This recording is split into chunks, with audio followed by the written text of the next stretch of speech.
Okay, so we'll start off with Alex. Thank you. Good evening, Mayor and Board. Thank you for your time this evening to hold a special meeting on community fluoridation. As we begin, I wanted to provide a brief overview of what to expect this evening. The purpose of tonight's meeting is to provide you with the information as our city's policymakers in order to make and/or consider informed decisions on our community's fluoridation. So to accomplish this, we're blessed to have several expert and credentialed guest speakers tonight who are going to provide their professional input, scientific research, and expertise on the pros and cons of community fluoridation. So out of respect for the speakers and the sensitivity of this topic, our invited speakers are here to only answer direct questions from council members and to share their professional opinions. So we'd respectfully ask you to please save your questions until the question and answer session after all presentations have concluded. Lastly, to ensure the public has access to information, we are live streaming this meeting and are welcoming the opportunity of public comment directed to the Board of Aldermen following our guest speakers. So with that, I'd like to introduce Director of Utilities, Kendall Powell.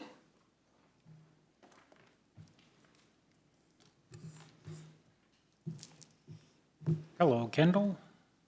Good evening, Mayor, members of the board. I'm here tonight to simply provide you some facts about our water system and what we currently do with fluoridation.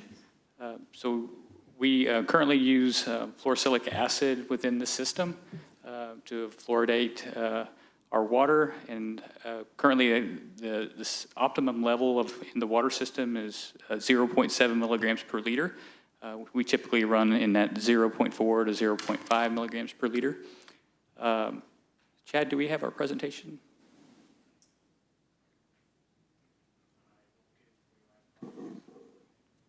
So real quick, I want to share a slide with you here in just a second about our operational cost from the city of Branson. Our annual cost, we spend approximately $60,000 in labor each year in the fluoridation process. We also spend approximately $25,000 on our chemical product and roughly around $1,000 in PPE for personal protective equipment for our staff.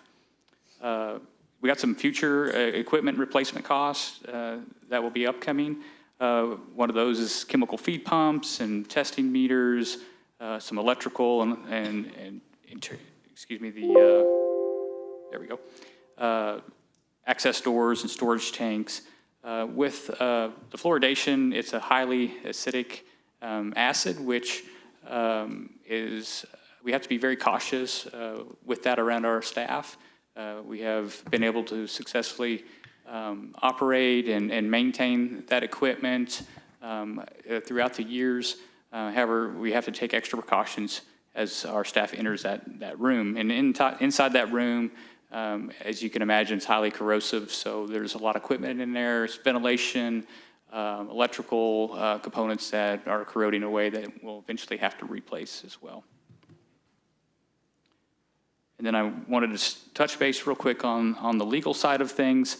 So by state statute, we will, if the city was to pursue to remove fluoridation from the system, we'd have to actually provide an official form of notification to the Department of Natural Resources as well as the Department of Health. We have to give a 90-day public notice to the public and allow them to provide comments, and before a vote could even take place on removing fluoride from the system itself. With that, I'd be happy to answer any other questions. I can wait till the end if you have questions as well. Thank you, Kendall. Next up is Dr. Gabriel Har. Did I pronounce that right? Har?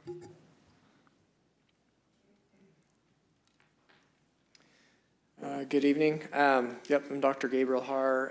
Been practicing here in Branson for about a year as a dentist, and before that in Kansas for about 5 years. So just as a few statistics that pertain to the fluoridation of water, and then just some personal experiences as well.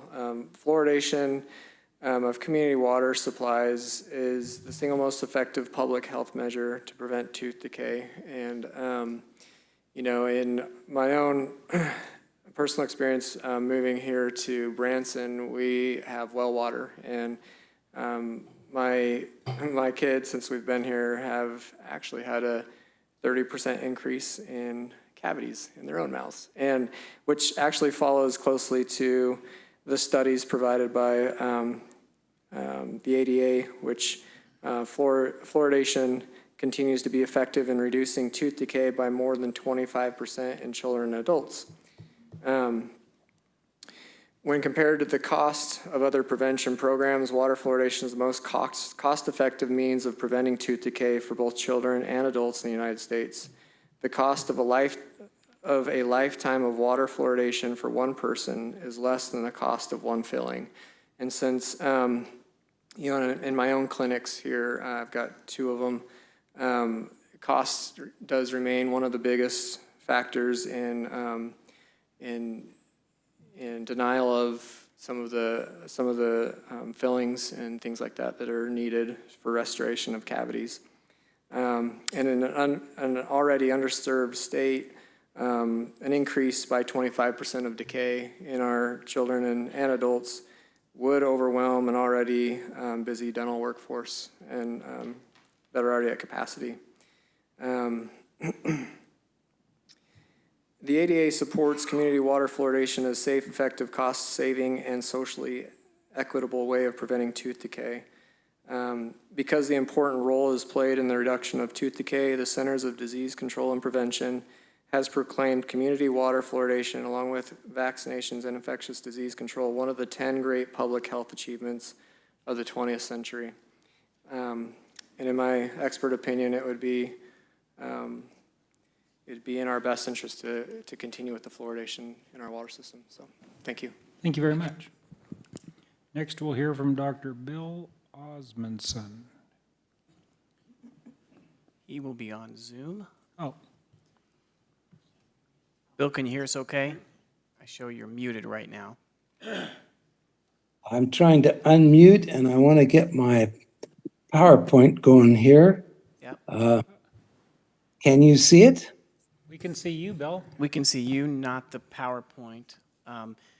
You'll want to share your screen by clicking on the share screen icon on Zoom. I want to do that, don't I? Okay, let's see if I can find that here. Sorry. It's all right. It'll be in the middle at the bottom. Nope. Share. 6 different clicks.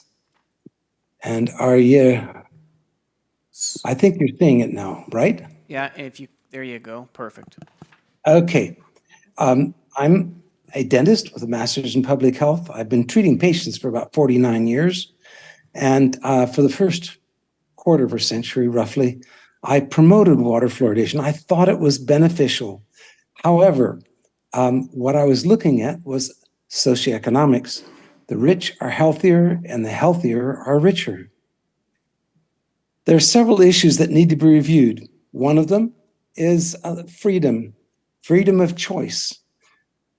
There are other sources of fluoride if a person wants to swallow fluoride, but that gives choice. And if you want to force somebody to have the medication, then fluoridation is a good choice, except only about half the people drink the water anyway. Okay, come on. Next one.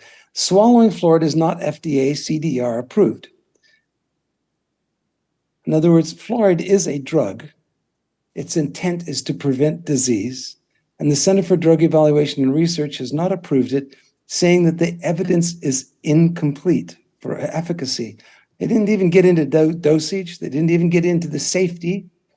They just said it doesn't work yet, that we can tell. Many are swallowing too much fluoride. About 2 out of 3 show a biomarker of excess fluoride ingestion.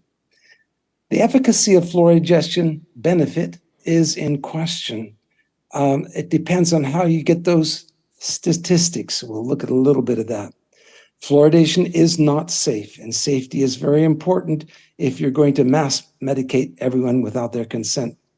Fluoridation is not cost effective, and that's the one I want to deal with today because I don't have time to do everything.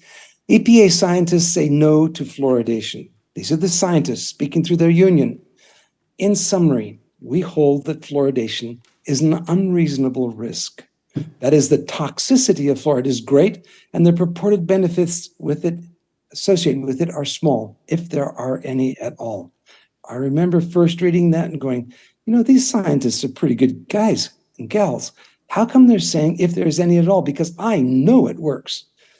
But I wasn't looking at fluoride. I was looking at socioeconomics, amongst other things. They're requiring every man, woman, and child in America to ingest it borders on criminal behavior on the part of governments. Now, fluoridation is not cost effective. Fluoridation savings is about $8 per person per year if all the expenses of equipment and repairs and maintenance and supplies and wages and everything are added together. But then some people, and the benefit is taken away so that you have what's left over is a savings of $8 to $41. So, and that's in $22. So there's a wide range of what people say are safe savings. Costs for treating harm are not included. I have not heard any dentist, any government official seriously talk about the costs of treating harm. I am a dentist. I treat dental fluorosis, both cosmetic and functional harm. Now let's look at the graph below. This is a data from the Journal American Dental Association and also from Dr. Kumar is the dental director in California, promoting paid salary to promote fluoridation. If we look at the red lines below, that's the caries experience that they published. The data, this graph was graphed by Dr. Thiessen. And we can see that it's fairly similar regardless of, at the bottom is the concentration of fluoride in the water. So on the left, you have very little fluoride in the water, and on the far right, you have quite a bit of fluoride in the water. In the middle is about where fluoridation is at. If we draw a line across the top, you can see how at fluoridation, it does drop just a bit. Now, judgment has to be done here. Each of you need to look and say, okay, is that what we're talking about? That much benefit? Well, and in this study, that's what it showed. And some studies show that there's no benefit. Some studies show that there's a little more benefit, but that's about what the benefit is. Now, what's the harm? The harm to the teeth is dental fluorosis, the blue lines. And we can see that as we increase the amount of fluoride in the water, it does increase the harm. Next one is we're going to look at two risks, dental fluorosis and lower IQ. The picture on the left is a lady, actually a relative of mine, and she has what I would call beautiful lips. Oh, excuse me, teeth. And both teeth and lips. Her teeth are normal and healthy, okay? On the right picture we have is mild fluorosis. And those are white wispy lines that are there, and dentists placing gold and placing black fillings and placing stainless steel would say that, man, this is nothing compared to the fillings that we put in people's mouths. Severe fluorosis, on the other hand, is pitting, has little holes in it. And this gentleman was raised on formula made with fluoride in their water. Now, the research shows that half of 12-year-olds at fluoridation concentrations, 0.7, wish to have the white spots removed, or the spots white, brown, depending on what it was. Half the children. The EPA did a study, and they got some consultants together and said, okay, how much does it cost to fix this dental fluorosis? And they came to the conclusion that a mean cost for all consultants shows that the estimated costs for restoring function, that's the chipped and broken part of the teeth, exceeds the cosmetic costs in all categories. So it's not like it's safe. If someone tells you that fluoridation is safe, they haven't read the research and they aren't diagnosing their patients. Here is the dental fluorosis and electron microscope. Here is what happens when you get too much fluoride and fluoridated communities. The more fluoride you get in the communities, the harder the teeth become. Oh, we like hardness. It's strong, except that it splits and it breaks. And of course, that is quite a bit of money for the dentist. Now, the savings at $8 per person per year to $41 per person per year, cosmetic treatments costs based on insurance, which doesn't pay cosmetics, based on my practice and based on the research that I see, is about $242 per person per year, or a net loss of about $200 per person per year for fluoridation. The second problem I want to look at is the lower IQ. Back, I used years ago, I used 1992 data of 6 to 17-year-olds and plotted the states based on their whole population fluoridated. In other words, the left one on the little dots is Hawaii, no fluoridation. And then the top and the right is mostly fluoridated. And then I ranked the lower IQ children. And what I found is a lot of variations, not very strong evidence, but about a doubling of the low IQ children. About 8 years ago, I and others requested the National Toxicology Program look at the systematic review of fluoride exposure and the neurodevelopmental and cognitive effects. They have a draft out now. In other words, how is fluoride affecting the brain? Quote, an increase of 0.5 milligram per liter in water fluoride concentration, that's approximately equaling the difference between fluoridated and non-fluoridated water, corresponded to a 9.3 and a 6.2 decrement in performance IQ among formula-fed infants. Overall, IQ scores dropped 6 to 7 IQ points. That's as much or more than lead. The NTP draft has had several peer reviews, and based on 159 human studies, 339 non-human studies, 60 in vitro, many publications, and currently 700 pages. And I challenge anybody to read all that. The original draft reported fluoride to be a presumed cognitive developmental hazard to humans. May 13 of this year, the Board of Scientific Counselors accepted the report in full. It has still not been published, but it has been accepted by the advisors. Now, what does that mean by lower IQ? 5 IQ point drop. Let's look at the bell curve of intelligence of humans. There are about 6 million that are at the low end of IQ and about 6 million that are at the high end of 260 million people. And so we have equal amounts. But when you lower the IQ, you're going to lower it through the whole spectrum, the low, middle, and high, and gifted. So everything skews on down, and you double the special education students, roughly, and you have the gifted. So it's a very serious when we start messing around with the brain. Some dental reviewers suggested the NTP's concern does not apply to fluoridation.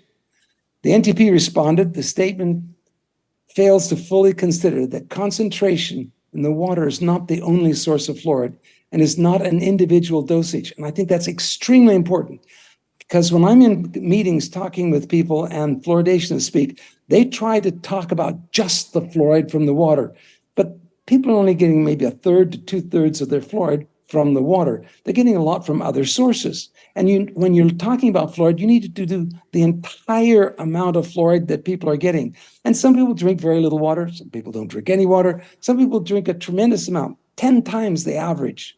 So to put a medication in the water and expect it to be a dosage is flawed thinking.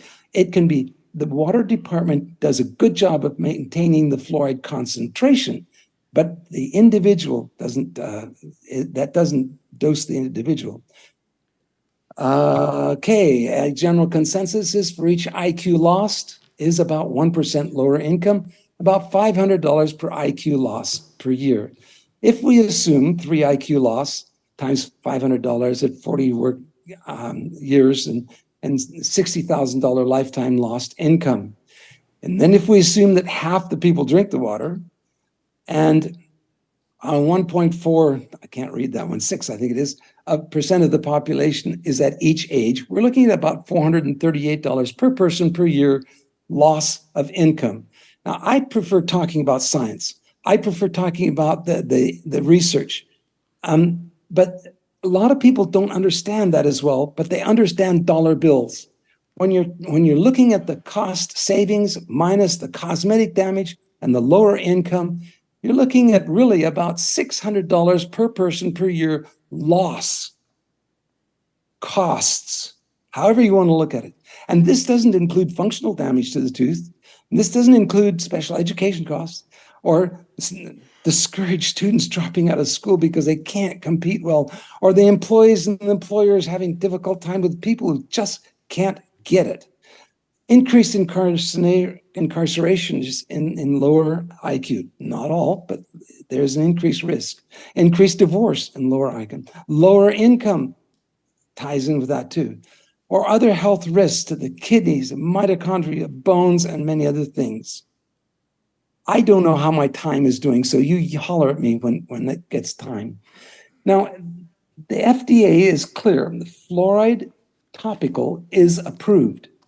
And they say use a pea-size amount. It's a drug, of course, we know that. Use a pea-size amount, but it says do not swallow. That's important. FDA has never approved, the FDA, CDER, has not approved fluoride with the intent to prevent dental caries, okay? In bottled water, they were notified that an exception was going to be made, but it never went through the approval process. Do not swallow. Use a pea-sized amount. Well, when I read that, I go, oh, okay, come on, guys. How many pea-sized amount? How much fluoride is in it? And I looked up the research. It's 1/4 milligram. Every glass of water that a person drinks is the same amount of fluoride, I think about 11 ounces, as the same amount of fluoride that the city wants everybody to swallow. So the city is overruling the Food and Drug Administration, CDER, which says do not swallow, and requiring everybody to swallow it, okay? Most countries in the world don't fluoridate their water. Yes? Question? No? Okay. I hear noise. No, go ahead, Okay. Mr. Johnson. Yeah, Mr. okay. Rasmussen. Yes. There are 2 studies here ranking the decay trends, the World Health Organization data, both with fluoridated water, which most of Europe doesn't fluoridate their water, and fluoride in salt, etc. And we can see that the decay rate over years, decades, has declined everywhere. Doesn't make any difference whether you're fluoridating or not. It's all down low. And that's really what I want to, if I got into more, I think I'd start getting people onto other areas of thoughts. And I want you to think about the fact that it is costing people, it's costing the city, it's costing the government a tremendous amount of money in grief, in special education. When we start messing around with the brain, it costs a tremendous amount, and we must not do that. There's plenty of fluoride in other sources. You don't need to swallow fluoridated water. In fact, half the water for drinking is now bottled water. People don't want to drink it. They're scared. They don't trust and believe governments that it's safe and effective because the research is very clear. It's not safe. Most, especially the children, the city should at least put in their water bills a warning. Pregnant mothers, do not drink this water. Caregivers, do not use this water for making infant formula. You need to protect the brains of children. It's extremely important. Thank you very much. Thank you, Dr. Osmundson. We'll now hear from Johnny Johnson, Jr.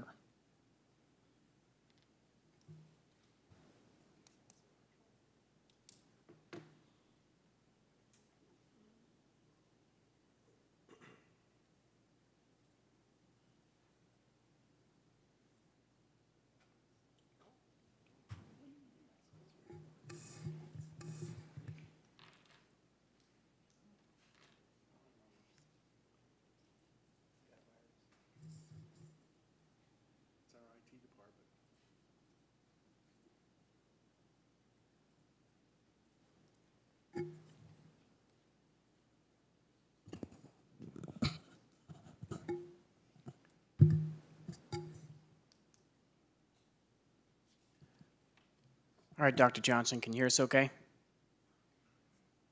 You're muted at the moment.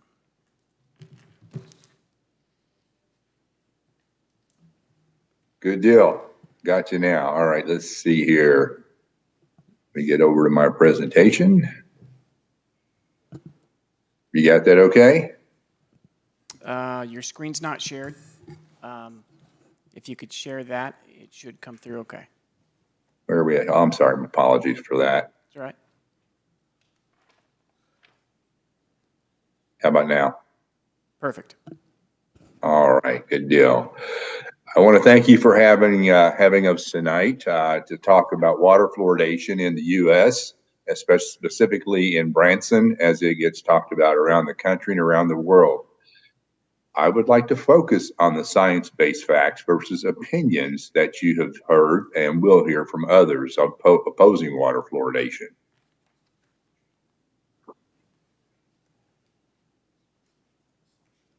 I am a pediatric dentist from Florida. I did my residency in fluorides and fluoridation at the University of North Carolina. I head up the American Fluoridation Society as the president, and we are a nonprofit, unpaid group of healthcare professionals that advocate the evidence-based science on water fluoridation, whether it says good, bad, or otherwise. You know, Mother Nature actually showed us what fluoride was all about. Back around 1901, a dentist moved out to Colorado Springs, Colorado. He noticed that patients of his that were born there or else were raised as infants came in would have these brown stains on their teeth. That was something that he had not studied in school. He also noticed that they had very little decay, very few cavities in their teeth. Just unusual. And he began to reach out to other communities, saw the same thing around him. And then he reached out to the Public Health Service to try and figure out what was going on. Well, unfortunately, they could not figure it out because there was not a fluoride probe to measure fluoride in the water until 1930 when it was invented. They did find, though, that there were low levels of cavities in other areas with good-looking teeth. And what they found is once they tested the water when this probe was invented in Colorado Springs, people were healthy, didn't have a third eye, they had brown stains on their teeth. Their water was at 2 to 12 milligrams per liter of fluoride, also called parts per million. And then the communities where they had good-looking teeth and very few cavities, it was at 1 part per million. We had learned something that Mother Nature had told us all along, only we didn't have the tools to discover it. Well, unlike most discoveries in science, they are found by accident. Then we found that fluoride actually being the mineral that it is found naturally in all bodies of water. Usually not not at levels that it's going to help prevent cavities, but it is found in the ocean water at 0.8 to 1.4 parts per million. The optimal level, as your water operator manager was speaking, is 0.7 parts per million. Water fluoridation occurs when you, like you do in Branson, that you have a amount of fluoride already in the water, but it's not at 0.7, and you bump it up by adding fluoride to the water to the optimal level of 0.7 parts per million. Nearly 3 out of 4 U.S. residents who are served by community water systems are on fluoridated water daily. Now, something you might be interested in is that in Missouri, just like out in Colorado Springs, you have naturally fluoridated water that serves over 350,000 of your residents. Aren't they fortunate? And there, I just listed a few of them around you that are that have naturally fluoridated water. There are 121 more systems in the state that have fluoridated water naturally. Lucky folks. Water fluoridation in Missouri overall serves over 5 million people. That is a huge benefit. Your percentages are at 72.7%. That puts you towards the top of the entire country. You are absolutely doing wonderful. However, there are some activists tonight that will try and talk you out of doing it. I'm going to stick to the science on this. I will also tell you that it has been recognized not only by scientists, but also by our past president, Donald Trump.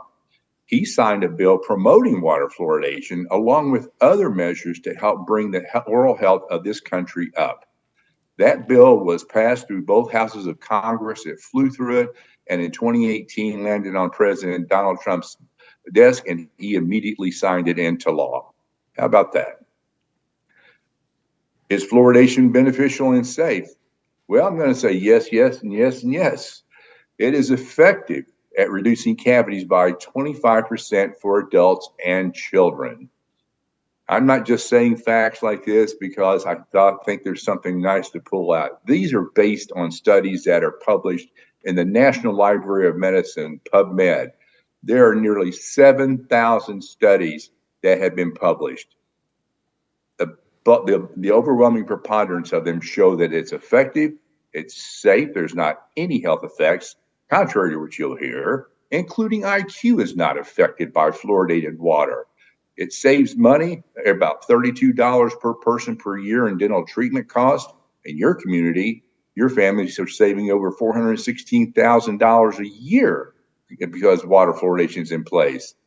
It helps everyone in the community, regardless of age, race, socioeconomic level, ethnicity, level of education, or access to the dentist. It is recommended by the leading health and scientific organizations in the world. Not a single incredibly recognized health or scientific group in the world opposes fluoridation. Not one. Why does oral health matter? Well, let's say really the most obvious thing is that it is the most chronic disease, common chronic disease for adults and children. It's both infectious and transmissible, and we want to see it stopped. It means less money for us as dentists, but this is a disease. We want the disease wiped out. People cannot think clearly in school and at work. They can't eat well. They can't be comfortable. They have difficulty with making good grades. And some people will even die because of dental infections every single year. Cavities are more prominently disproportionately displayed in your folks that live in poverty. Everybody gets them, as I said before, no matter how much money you make. But those living in poverty, which is about 1 out of every 4 in Branson, are getting twice as many cavities as those that are not. These are horrible pictures and something that we need to take care of. Fluoridation helps to save kids by 2/3 from having to go under general anesthesia to take care of this bombed out mouth. That is wonderful. Fluoridation works for everybody. Now, what is it about fluoridation? And Dr. Osmundson talked about the harm of fluoridation in the fluorosis. Let's take a look at what fluorosis looks like. The very mild and mild in the middle here are these little white specks. These are straight off the CDC's webpage. Very mild to mild will be something that you'll see a little bit more of in a fluoridated community. Those spots, as Dr. Osmundson knows, will wear off. Literature shows it, and my clinical experience of over 200,000 patients that I saw while in practice, patient visits, those spots wear off within a few years afterwards. Moderate fluorosis is from swallowing toothpaste and other fluoride products inappropriately using them, and severe dental fluorosis does not occur from water fluoridation. What would you rather have? Teeth on the left without water fluoridation, or teeth with a little bit of mild fluorosis on the right? That's a huge difference, and that's the difference between fluoridation and not. What happens when you stop fluoridation? Well, Calgary, like Dr. Osmundson speaking for FAN, who says they have not started back fluoridation. Well, in fact, they have voted to start back fluoridation because they did a study with Edmonton, which is a city to its north. Both were fluoridated. In 2011, Calgary stopped fluoridation because the city voted it out, not because of science, because of politics. Well, the study continued to be looked at, and it was found by the researcher, Dr. Lindsay McLaren, that by 2018 and 2019, Edmonton had gone down in cavities and is now lower than Calgary. Calgary still not fluoridated in 2018, 2019. What started out as Calgary having less cavities, when Calgary stopped fluoridating in 2011, their rate began to rise, and they are still rising. They have 10% more cavities in their second grade children than Edmonton. That is horrific. They have voted to restart. There are several of these communities that have done this that are voting to restart. I will tell you that everything you heard from Dr. Osmundson and anything else that you want to ask me about, I will give you chapter and verse of the science and where to go look at it. I am not going to try and tell you something that I can't stand behind. I am both a pediatric dentist and I am a pastor, and I will not lead you astray. Please keep fluoridation in your water. It is the right thing to do. Thank you. Thank you, Dr. Johnson. Next speaker is Dr. Bo Bandy.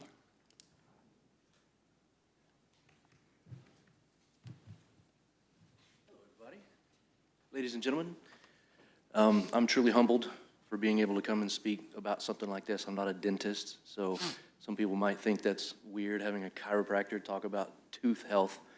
But I have been a dentist for 15 years. I've done over 175,000 adjustments.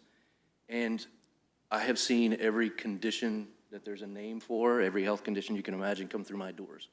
So I have some experience with lots of health conditions. When I was in chiropractic college, I had to give a mini dissertation on something of my choice, and I chose fluoridation. That was 15 years ago. Interesting that I have been on the anti-fluoridation wagon for 15 years, and here we are. And I think the timing is just perfect. When I was in undergrad, I took a class called biological statistics. I took it in place of physics 2 because I thought it would be easier, and I was wrong.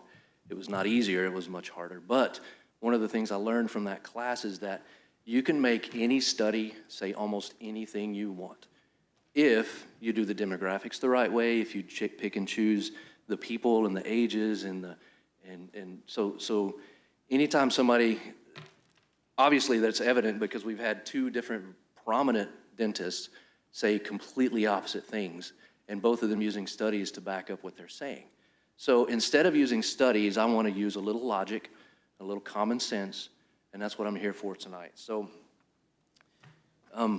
most of these studies also that they're touting, they don't really tell you anything about the study itself. They just tell you about the end product of the study. And depending on who's paying for the study, a lot of times that can sway the way the study goes. So, and that's not surprising to anybody in this room after what's been going on in our country over the last few years. Fluoride is toxic. That is, that's a no question. The very first 5 minutes of the talk tonight from the fluoride guy or the utilities, he said that you have to have protective equipment to be in the room. It's corrosive. It corrodes metal. It corrodes, you know, and so I don't necessarily want something that is that dangerous in my water. It doesn't make sense to me. It's a huge red flag. The fact that if you look up fluoride or if you look up fluorosilicic acid, which is what they actually put in the water, the MSDS sheets say that you can't breathe it, you can't ingest it, and you don't want it to touch your skin. But we're forcing it into the water, which makes it a forced medication. The definition of the word drug or medication is something that is used to cure or treat a disease. Well, they call dental caries a disease, and this was the first time I've ever heard somebody say that it's contagious. Never heard of cavities being contagious. You got to rub your teeth together to get it? I don't understand that. But it is forced medication because the definition of medication is anything that cures or treats. They call dental caries, which is cavities, a disease, and they tout fluoride as the cure for this disease. And if you're going to do something like that, then there has to be informed consent. You have to let the people know that are drinking the water that that's what they're doing, and they have to be okay with that. Otherwise, you're breaking Nuremberg codes and all kinds of other stuff. I don't want to just rehash a lot of what those guys already said.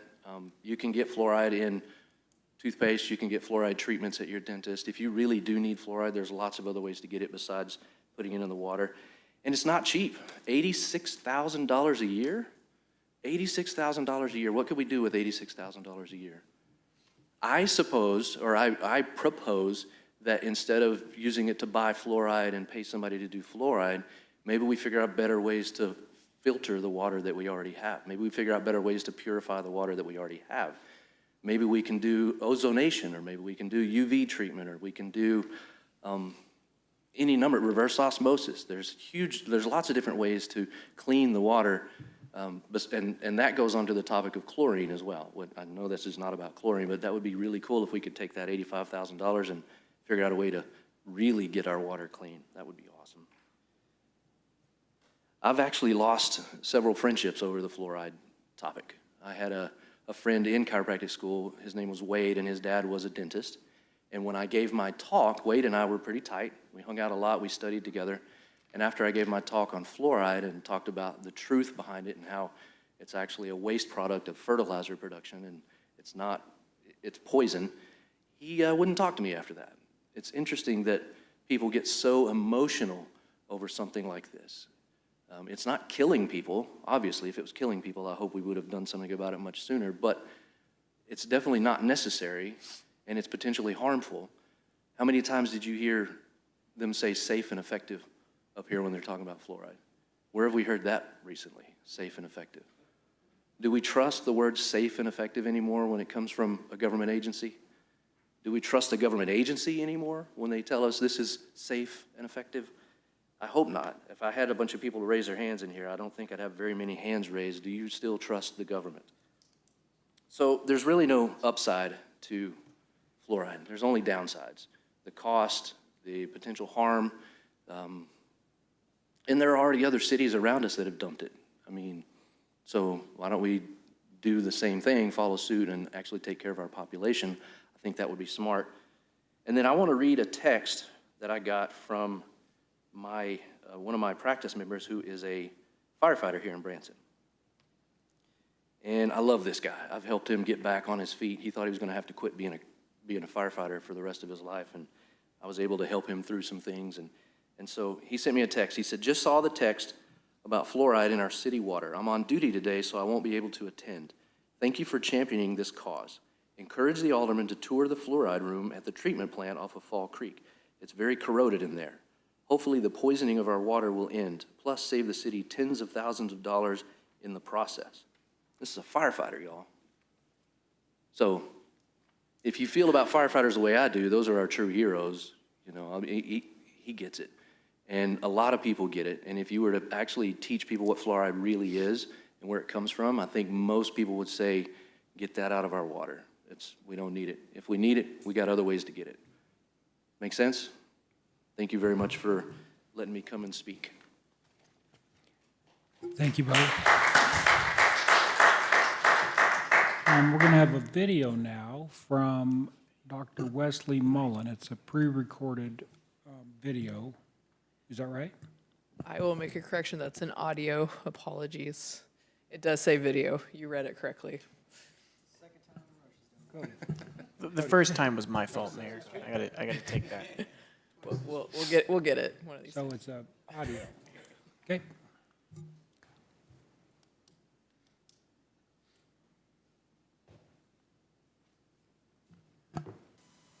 Thank you for allowing me to speak today.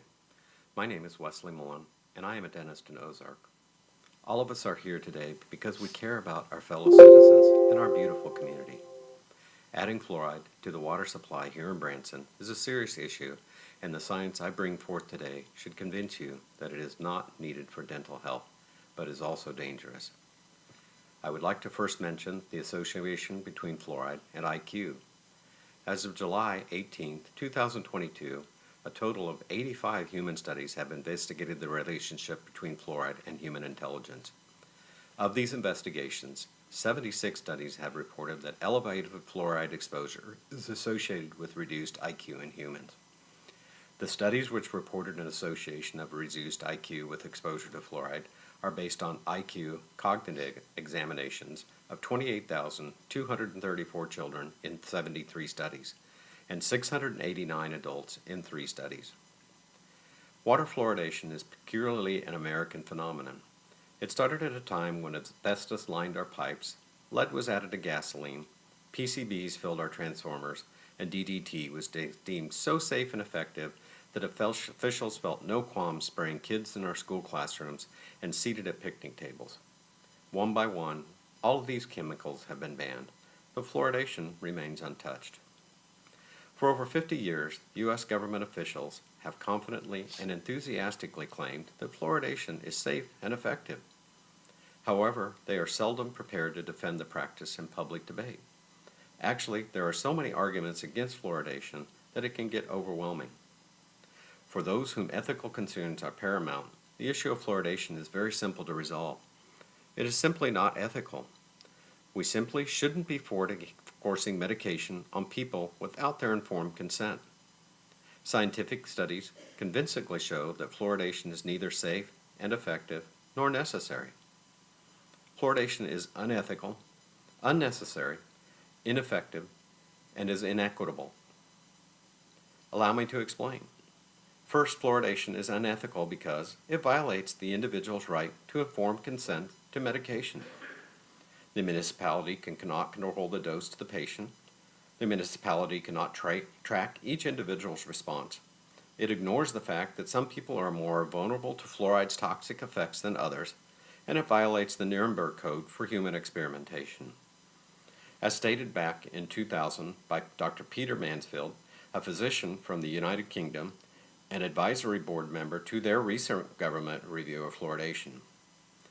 No physician in his right sentences would prescribe for a person he has never met, whose medical history he does not know, a substance which is intended to create bodily change, with the advice, take as much as you like, but you'll take it for the rest of your life because some children suffer from tooth decay. It's a preposterous notion. Second, fluoridation is unnecessary because children can have perfectly good teeth without being exposed to fluoride.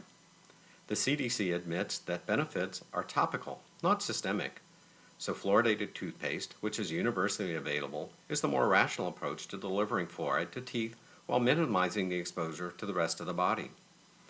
If fluoride was necessary for strong teeth, one would expect to find it in breast milk, but the level there is 100 times less than in fluoridated tap water. IOAM 1997. Children in non-fluoridated communities are already getting the so-called optimal doses from other sources, such as toothpaste and fluoride varnish during dental cleanings. In fact, many are already being overexposed to fluoride, causing fluorosis of the teeth, a permanent brown discoloration. Third, fluoridation is ineffective because major dental researchers conclude that fluoride's benefits are topical and not systemic. Carlos, 1983, Centers for Disease Control, 1999 and 2001, Lineback, 99, Locker, 1999, and Featherstone, 2000. Major dental researchers also conclude that fluoride is ineffective at preventing Pitt and Fisher's tooth decay, which is 85% of the tooth decay experienced by children. Journal of American Dentistry, 1984, Gray, 1987, White, 1993, and Pinkham, 1999. Several studies cited by the World Health Organization indicate that dental decay is coming down just as fast, if not faster, in non-fluoridized industrial countries as the fluoridized ones. Dusendorf, 1986, on World Health Organization Online. The largest survey conducted in the United States showed only a minute difference in tooth decay between children who lived in communities with fluoridated water as compared to non-fluoridated communities. The difference was not clinically significant. Brunel and Carlos, 1990. The worst tooth decay in the United States occurs in the poorest neighborhoods of our largest cities, the vast majority of which have been fluoridated for decades. When fluoridate has been halted in communities in Finland, the former East Germany, Cuba, Canada, tooth decay did not go up, but continued to go down. Malpome et al., 2001, Kunzel and Fisher, 1997 and 2000, Kunzel et al., 2000, and Seppa et al., 2000. Fourth, fluoridation is unsafe because it accumulates in our bones and makes them more brittle and prone to fracture. The weight of the animal studies, clinical studies, and epidemiological studies shows that it's overwhelming. lifetime exposure to fluoride will contribute to higher rates of hip fracture in the elderly.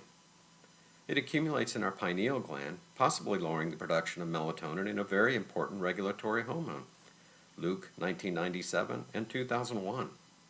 It damages the enamel, dental fluorosis, of a high percentage of children.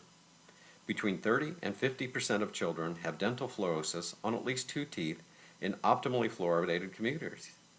Heller et al. 97 and McDonough et al. 2000. There are serious but yet unproven concerns about the connection between fluoridation and osteosarcoma in young men, Kahn 1992, as well as fluoridation and the current epidemics of both arthritis and hypothyroidism. In animal studies, fluoride at the recommended 1 part per million in drinking water increases the uptake of aluminum into the brain. Werner et al. 1998. In human studies, the fluoridating agents most commonly used in the United States not only increase the uptake of blood in children's blood, Masters and Copeland 1999 and 2000, but are also associated with the increase in violent behavior. And lastly, fluoridation is inequitable because it will go to all households, and the poor cannot afford to avoid it because they will not be able to purchase bottled water or expensive removal equipment. The poor are more likely to suffer from poor nutrition, which is known to make children more vulnerable to fluoride's toxic effects. Massler and Schur, 1952, Meyer and Rose, 1997, and Tortilla et al., 1998. Very rarely, if ever, do governments offer to pay the cost of those who are unfortunate enough to get dental fluorosis from too much fluoride. Fluoridation is unscientifically promoted. For example, in 1950, the U.S. Public Health Service enthusiastically endorsed fluoridation before one single trial had been completed. The United States Public Health Service had never felt obligated to monitor the fluoride levels in our bones, even though we've known for years that 50% of fluoride we swallow each day accumulates there. Officials that promote fluoridation never check to see what the levels of dental fluorosis are in the communities before they fluoridate, even though they know that this level indicates whether children are being overdosed or not. If you want Branson community to end dental decay, especially in children, fight the limit of overconsumption of sugary foods. Are there soft drinks in your schools? In the form of machines? What about juice boxes? Take them out and you will do more to end tooth decay than fluoride has ever hoped to. However difficult as it may be, it is nonetheless essential in order to protect our fellow citizens from unnecessary harm that we as a community end the status quo on this issue. Please vote to end one of the silliest policies ever inflicted on the United States citizens. It's time for this folly of water fluoridation to end without further delay. It's not going to be easy.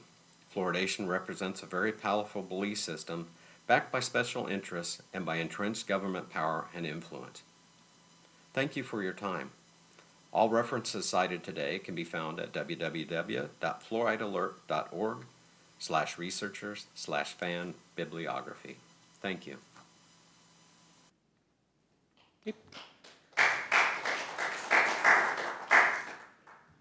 Our final speaker this evening is Dr. Jacqueline Miller.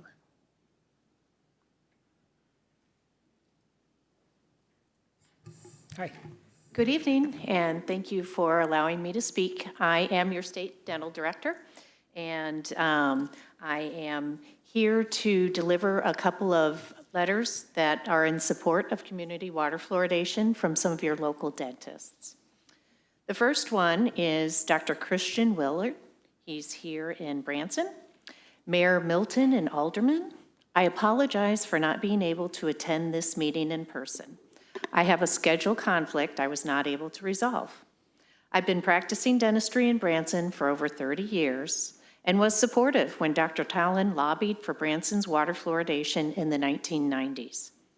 I believe it was good for the community then and still believe it's beneficial for our population.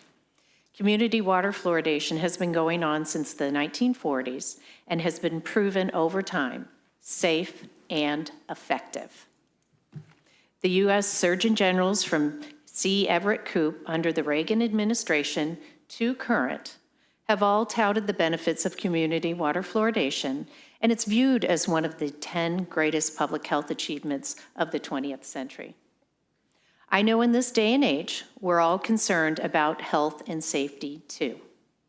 I too am watchful for what I eat and drink and don't take putting something in our water lightly, even though fluoride is naturally occurring in pretty much all water tables. Looking at the long-term track record of almost 80 years, we have the perspective of time. In these 80 years, the preponderance of evidence shows that it is indeed safe and effective. If water fluoridation causes long-term issues, 80 years should be enough time for this to show up.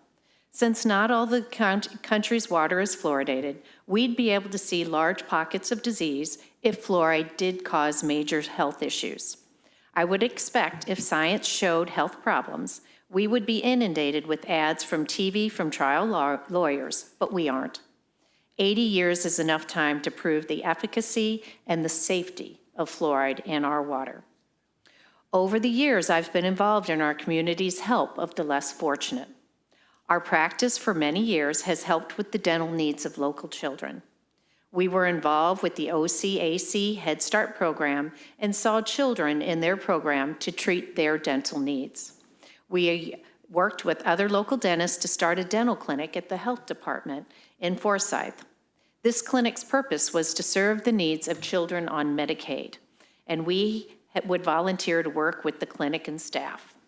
Our office has also volunteered in the Faith Community Health Center when they had their dental clinic. Suffice to say, we have seen a lot of children over the years. When we were seeing these children, there was a common connection that I began to notice. We had a child with rampant decay throughout the mouth. That means basically cavities in every single tooth. 9 times out of 10, they were from outside the Branson area. This was regardless of the socioeconomic status. The only thing I could correlate to this was Branson's water being fluoridated, and the Branson School District had an active school fluoride swish program. I was so impressed with the benefits of fluoridation that when Ed Cherda of Forsyth and I were working in the villages and town of Nicaragua, we implemented a fluoride swish program in their schools.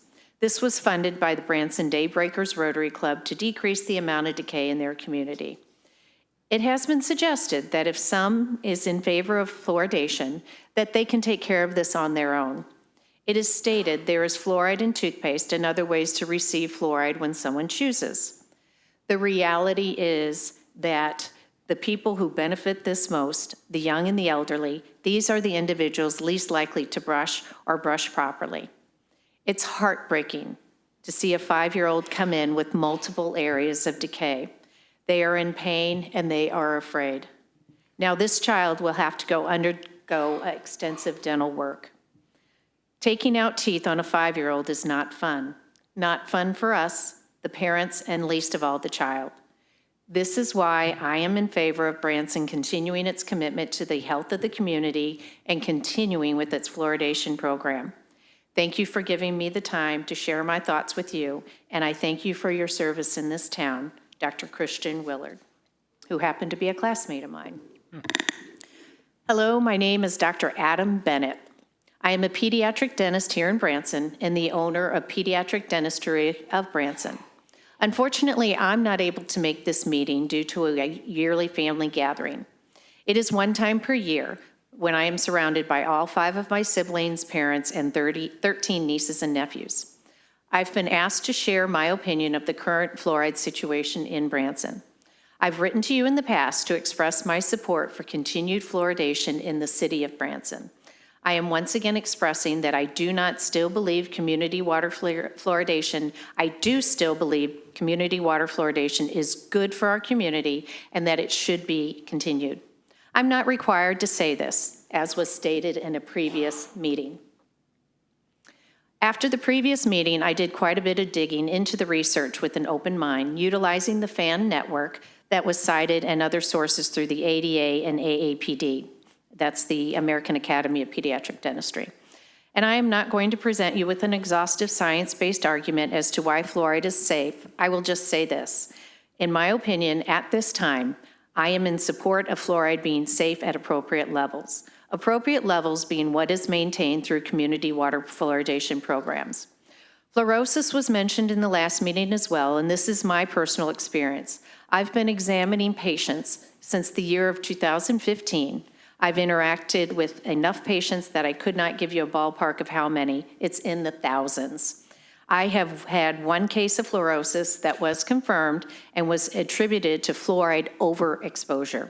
It was an individual who spent their life in a different country where the natural groundwater had elevated levels of fluoride. A side note is that this person was still very intelligent and a very high level of education and doing quite well.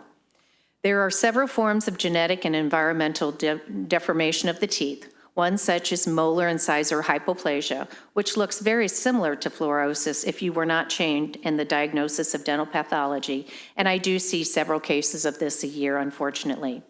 Discontinuing fluoridation will likely lead to an increase in dental decay in both children and adults. Our dental practice is already seeing high volumes of severe decay in children, and if these numbers were to increase due to this decision, the repercussions could cause real issues for our city and its people, specifically those in most need. This would lead to increased emergency room visits and delays in treatments for everyone's care, whether routine or emergent. Fluoridation discontinuing would be great for our business as a dentist. We would likely become as busy as we could possibly be, but that is not my desire. My desire is for less children and adults to suffer from dental disease and pain. Every day that I work, I strive to connect with children and parents to install a deep desire to care for their teeth and improve their oral hygiene, and we are seeing great results in patients improving their oral care. It's not infrequent for me to receive calls from people whose child is not sleeping at night or eating due to tooth pain, or their current office is booked out months before the child can be seen. I've had parents drive over 4 hours for the emergent appointments to take place sooner. I do not desire these situations to become more frequent. I will always do my best to support everyone's decision in this area. I do serve some fluoride-free families, and ultimately, I know everyone is just doing their best for what is best for their families. This is a stressful topic. I have lost sleep reading research articles to see if there's anything I'm missing, but I do desire to offer you and my patients an opinion that is helpful and accurate. In the end, at this time, I believe the evidence is overwhelming in favor of continuing community water fluoridation. I desire to live in a town where my children have access to water fluoridation. I think it's important for the future of her teeth, and I do not see evidence to indicate it could affect her negatively.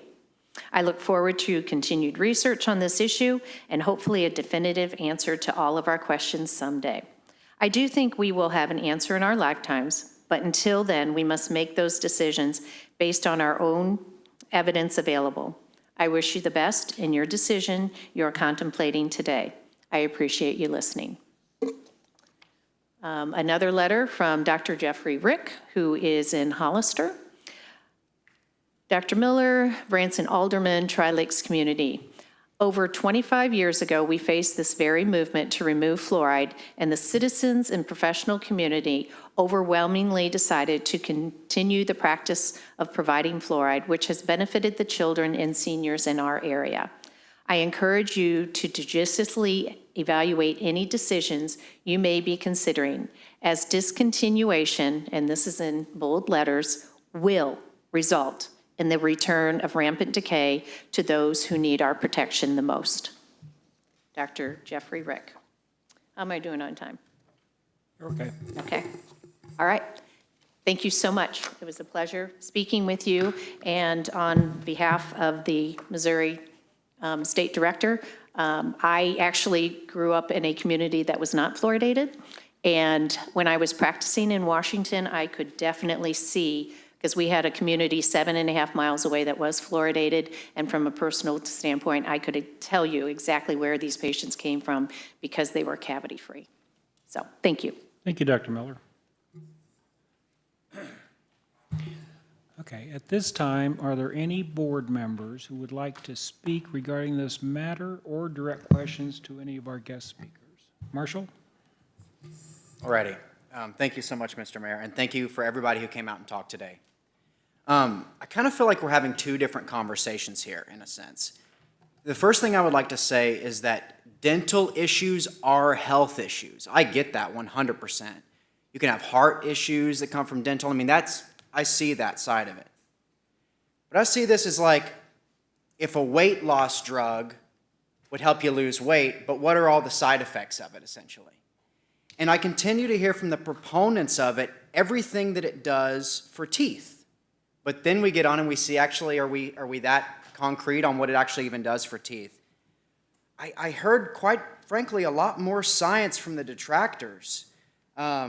We heard no scientific organizations have proclaimed it dangerous, well, except for Austria, Belgium, Finland, France, Germany, Hungary, right? All these countries. This is the Western world. I feel like in the last few years, we have truly seen how government agencies can mislead when they want a certain kind of agenda out there, I guess you should say. My biggest evidence on this is the cause of the COVID-19 pandemic and what is coming out now with Patient Zero, Dr. Ben-Hu. It was kind of fascinating, the talking points that we were given and that they were actually called out before they were even given of safe and effective. And so as I was sitting here and kind of having all these things flow through my mind, because one thing that I've always heard about fluoridation is that it calcifies your pineal gland. So I look over on some of this information that's been put in front of us here, and I see, oh, pineal gland. Okay, so I turn to that. And it says let's see, let me read it exactly. Does water fluoridation affect the pineal gland, causing the early onset of puberty? So maybe not, but this is a red herring because it doesn't actually address what I've come to know through my studies is actually harmful about fluoride. So I didn't come into this meeting as a zealot. I certainly had a point of view, but I guess I should say I've been calcified in my opinion on this. So I'll hand the floor to any other alderman. Cody? Mayor, there's a couple of the letters mention the effort back in the 90s. Does anybody know or have information on whether that was a vote of the citizens? Because that was kind of the takeaway, at least from what I read in the letter. So I don't know if we have any information on how this started or how we got to here. But it at least appeared in Dr. Willard's letter and Dr. Rick's letter that this was something that was discussed and taken up by the citizens and not something that was just arbitrarily decided. That was one thing. If we could get some information on that.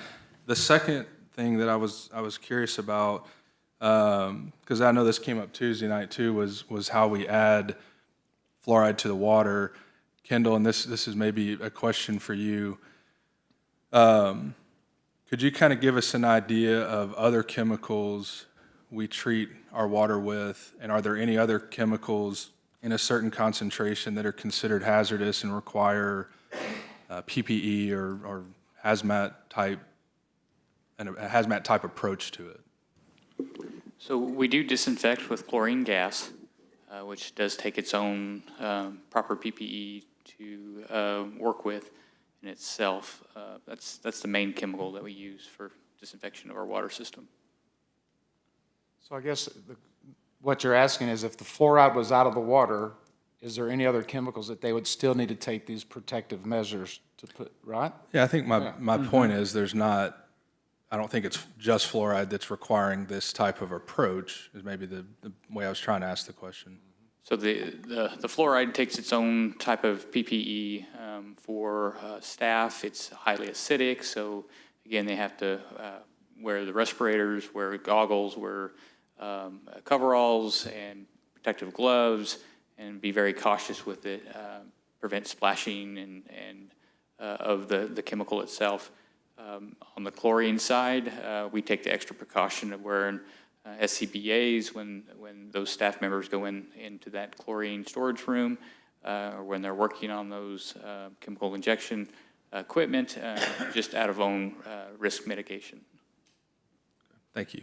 I think, and just to go back to my first question, I think that's important, before we make any decision or really figure out what we're supposed to do with this. I think it'd be helpful if we could know where this started and was this actually a citizen type initiative where, they voted for it, they wanted it back then. I just think that's an important piece of information that we don't have in front of us, or at least I'm not able to tell that answer. So to follow up with that, and I don't know if this is an Alex or a Kathy question. If the decision was made to stop the fluoridation, does that go to the vote of the people? Or does this board make that decision? Who are you pointing at? Kendall? Kendall.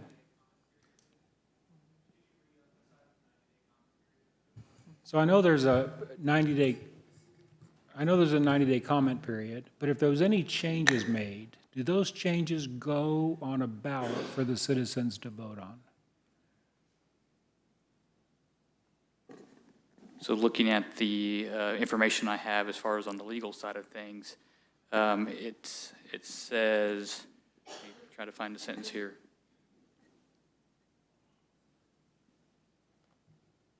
Shall notify the Department of Health Senior Services, customers' intentions at least 90 days prior to any vote on the matter. Okay, this is prior to any meeting at which the vote will occur. So I took it as the Board of Aldermen could vote on this subject matter.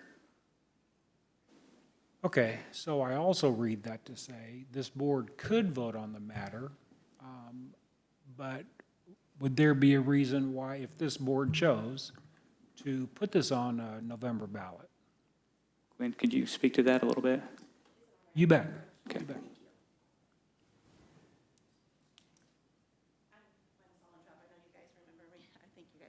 From the Department of Health. Yeah. Sorry, I'm Gwen Sullentrup with the Department of Health and Senior Services, Office of Dental Health. So the statute that went into effect in 2016 does require the form, the 90-day notification period.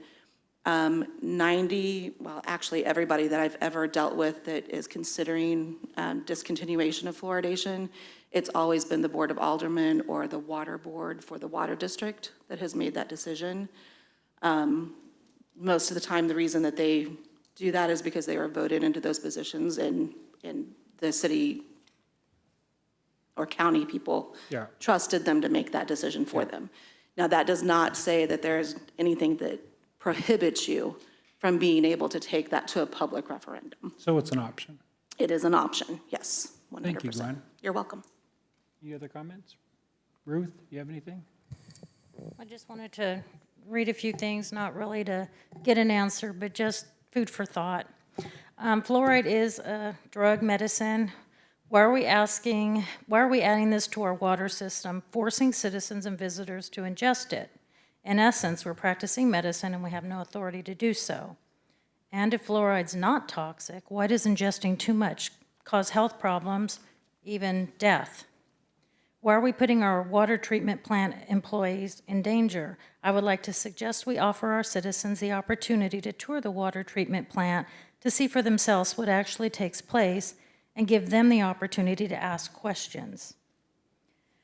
And if the dentists truly believe that fluoride is so important, they can prescribe to their patients as they examine them one-on-one basis. Everybody has different health issues, and when you prescribe medicine, you really should be able to look at one-on-one. It's not a one-size-fits-all.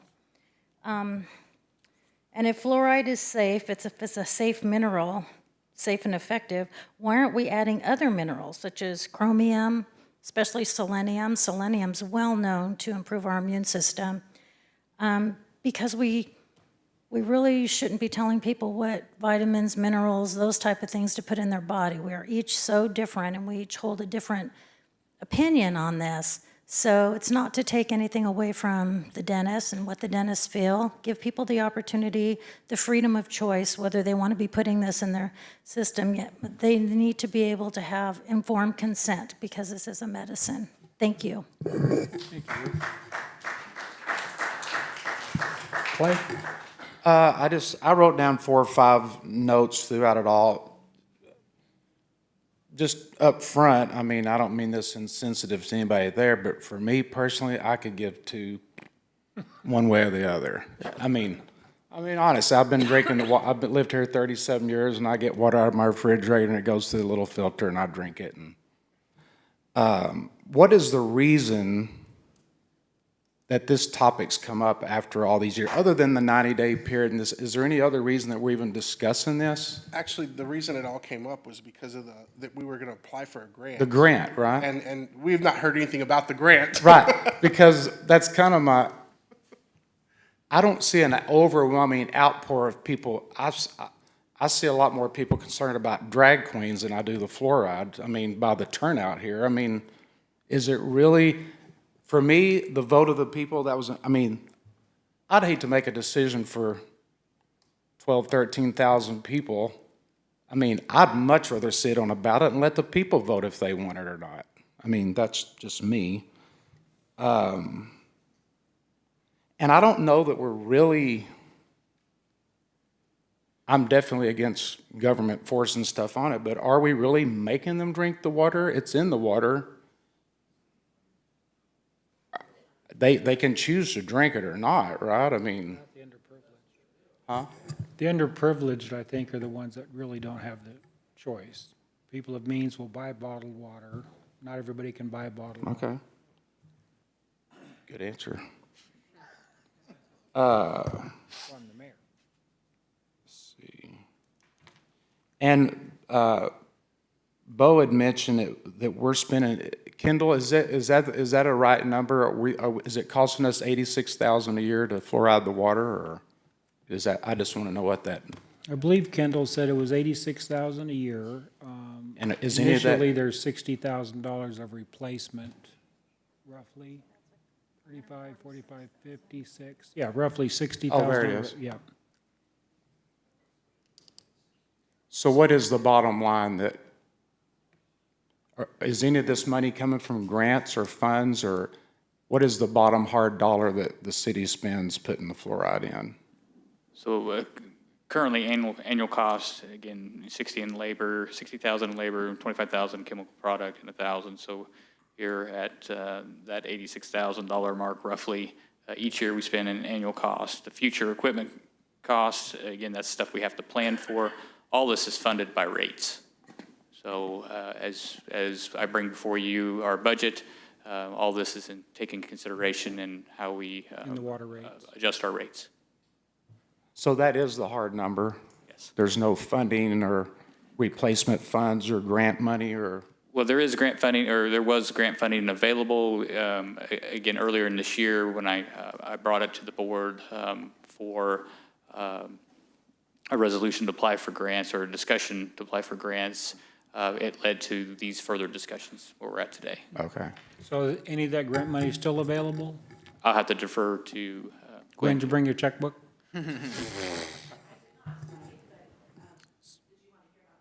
Absolutely, please. So we do have several streams of funding that we're able to get grants from.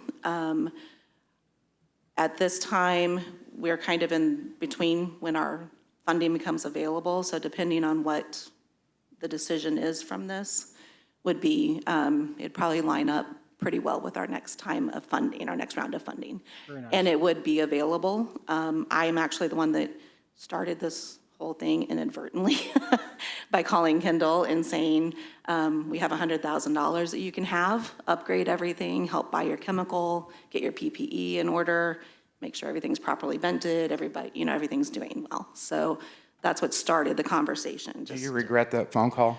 I don't regret that phone call because I think it's always good to explore and have discussions and offer education. That's a very important part of our democracy, and it's a very important part of our world.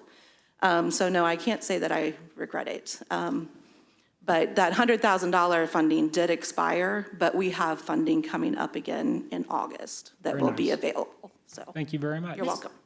Mr. Mayor? Gwen?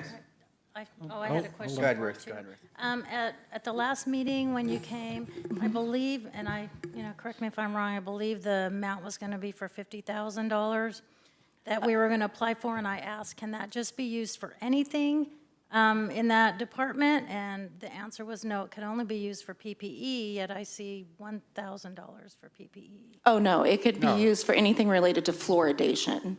So it can be used to replace chemical pumps, to upgrade day tanks or bulk tanks, PPE, of course. I mean, that was one of the things that we would definitely want Thank you for the clarification. them to do, yes.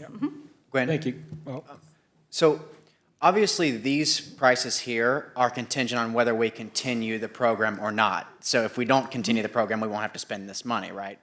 Other than that, though, are there any grants or funds from the state government that are contingent on whether a city continues fluoridation or not? So, no? No, there's no funds that require you to continue fluoridation. Okay, thank you. So you're welcome. they cut off our road funding. Ralph? Wow, what an interesting conversation. So, it just seems like, mom gets pregnant and that baby develops with literally nobody's input. No thinking, the mom doesn't have to think about baby growing, the mom doesn't have to, do anything. She gets, regular checkups, that's about it. But boy, once that baby's out, it seems like everybody wants to do something, thinking they can make it better.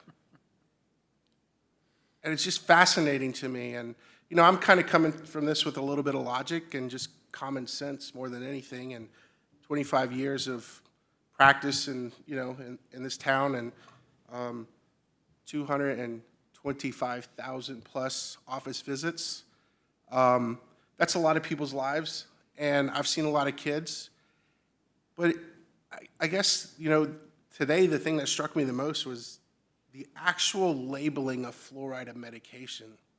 For the life of me, I never really thought of it that way. I just thought it was an additive, but really, they are treating a disease, and they're treating a disease in a blanket, whether that person has it or not.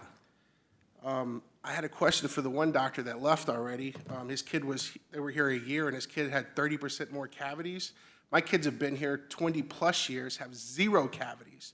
We've lived on well water. We've lived on city water. 0 cavities, 0 trips to the dentist. I don't know, I think lifestyle might have a lot to do with it, in general. Personal responsibility, freedom. That was the one thing I liked what Dr. Oshman said. He talked about freedom, like we're adding this to the water but not giving informed consent to people who don't know any better under the ideology that we're doing them good. But are we really truly doing them good? And there was evidence today that was some for, some against. Obviously, you kind of feel where I stand on it. But I think it's important, the conversations that we're having. And, if anything, the last 3 years have showed us a lot. Safe and effective doesn't necessarily mean safe and effective. So, thank you. Oh, I'm sorry, one more thing. Nope, time's up. Nope, no. I'm doing this. 32 years today, my wife and I were married, and I'm here. I'm here in this meeting because it's that important. I didn't write a letter. I didn't I'm here because it's that important and because the people of this community trusted me with their vote and with their to not just have information, but to use discernment and make decisions on what they feel they want for their community. So, thank you. Happy anniversary. There's a great alderman right there. Amen. Marshall? One more thing, and this is just my opinion as one alderman. Personally, I would favor the board making this decision only because I'm a bit uncomfortable with a neighbor voting to sort of regulate onto another neighbor what will be in their drinking water. Again, the citizens respect us enough that they voted us in to make a decision. I wouldn't want to necessarily vote to put carcinogen or whatever in the water of my neighbor and don't necessarily think that would be in that person's purview. That's just my opinion as one alderman. Well, yeah, but, so we're gonna make Yes. that decision For the for the whole- whole town? For the whole war, for the whole Yeah, I world. just don't, I don't see that philosophy, but. It's called a republic. Okay. I only have Well, a, yeah, but why not let all the representatives themselves have a single vote instead of 6 of us representing them? Why not let the people vote on it? Okay. we're going to go to public Hey, comment I'm here not in just one a way or minute. the other. I'm telling you, I could care less, so I'm not, I'm just, that's why I'd rather We're let gonna them. have public the people's comment gonna here. be drinking it. In just a minute. I only have a few thoughts. One is, I checked with my utilities department today. Through our water system, we run 1 billion gallons of water through our water towers a year. 1 billion, that's a lot of gallons. And this is just from a common sense, reason and logic mindset. Out of 1 billion gallons that gets treated with fluoride, I can't imagine very much actually enters our mouth, right? I mean, we use water for our lawns, we use water for our dishwashers and our washing machines and our toilets and our swimming pools and our blah, blah, blah, blah, blah. But out of the 1 billion gallons that gets treated, man, it has to be just a drop, right? I also, another observation is we're sitting here as the city of Branson, talking about the city of Branson's water system. I don't know if you know this or not. Within the city limits of Branson, there are 3 water providers. Do y'all know that? City of Branson's 1. Public Water District number 3 does not put fluoride in their water. The other one is called Midwest, Missouri American. They provide water to the citizens in the city limits of Branson. They do not put fluoride in their water. I'm going to tell you, I feel similar to Clay. To me, Watch out, they'll get you. wait till I get on stage. To me, it's no harm, no foul. My concern is, and it's what, I keep agreeing with Clay, but where I'm struggling is choice, right? We all want choice. We all want the freedom of choice. We talked about it how many times? I think it's mentioned in our Constitution. But we should have the freedom of choice. And so part of that rubs me wrong is by putting fluoride in the water, we're removing choice.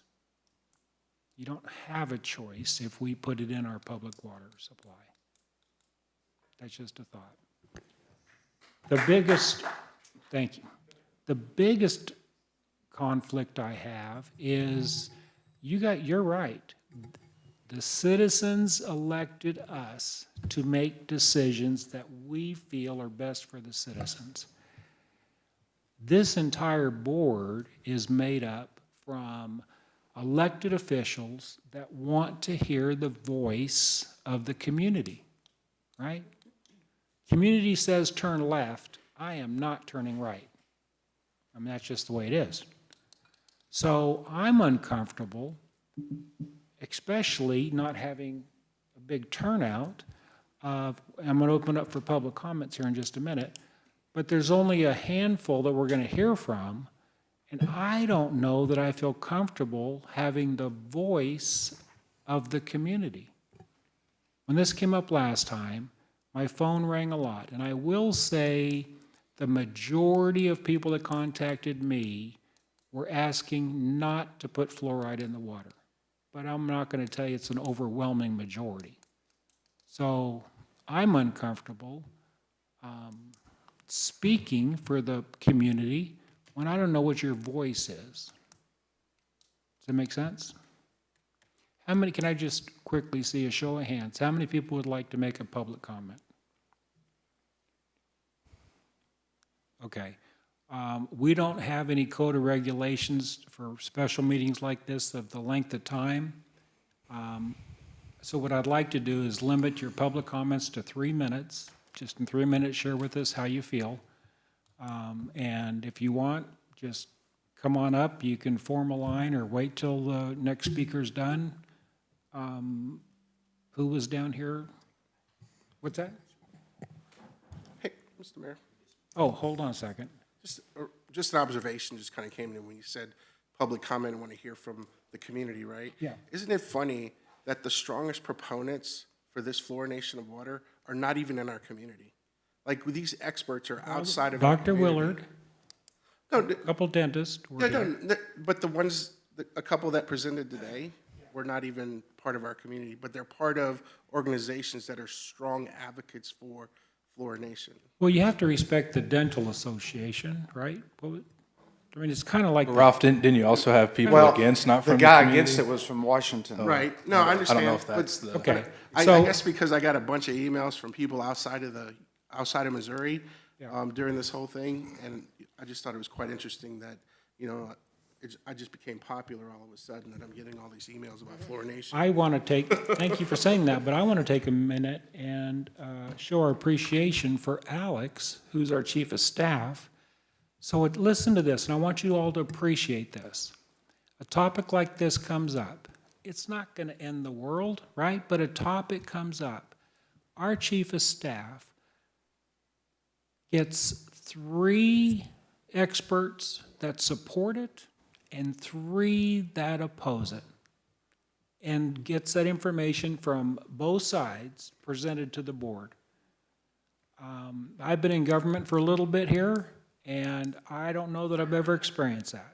It's usually been you get a line full of people on one side or the other. So Alex, I want to take my hat off to you. Thank you.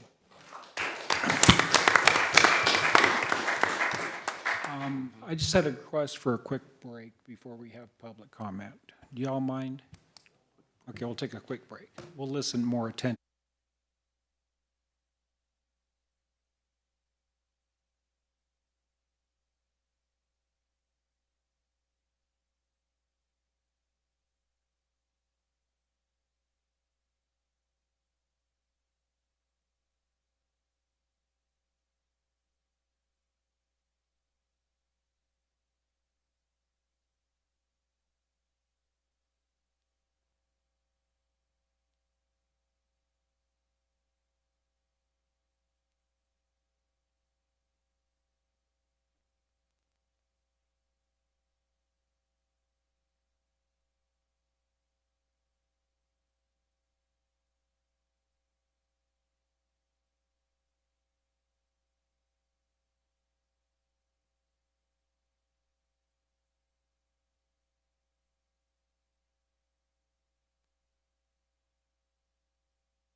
Order in the court. Call this meeting back to order. It is now time to hear from our public. Our public. Who's the first speaker? Don't be shy. Don't be bashful. Jump up.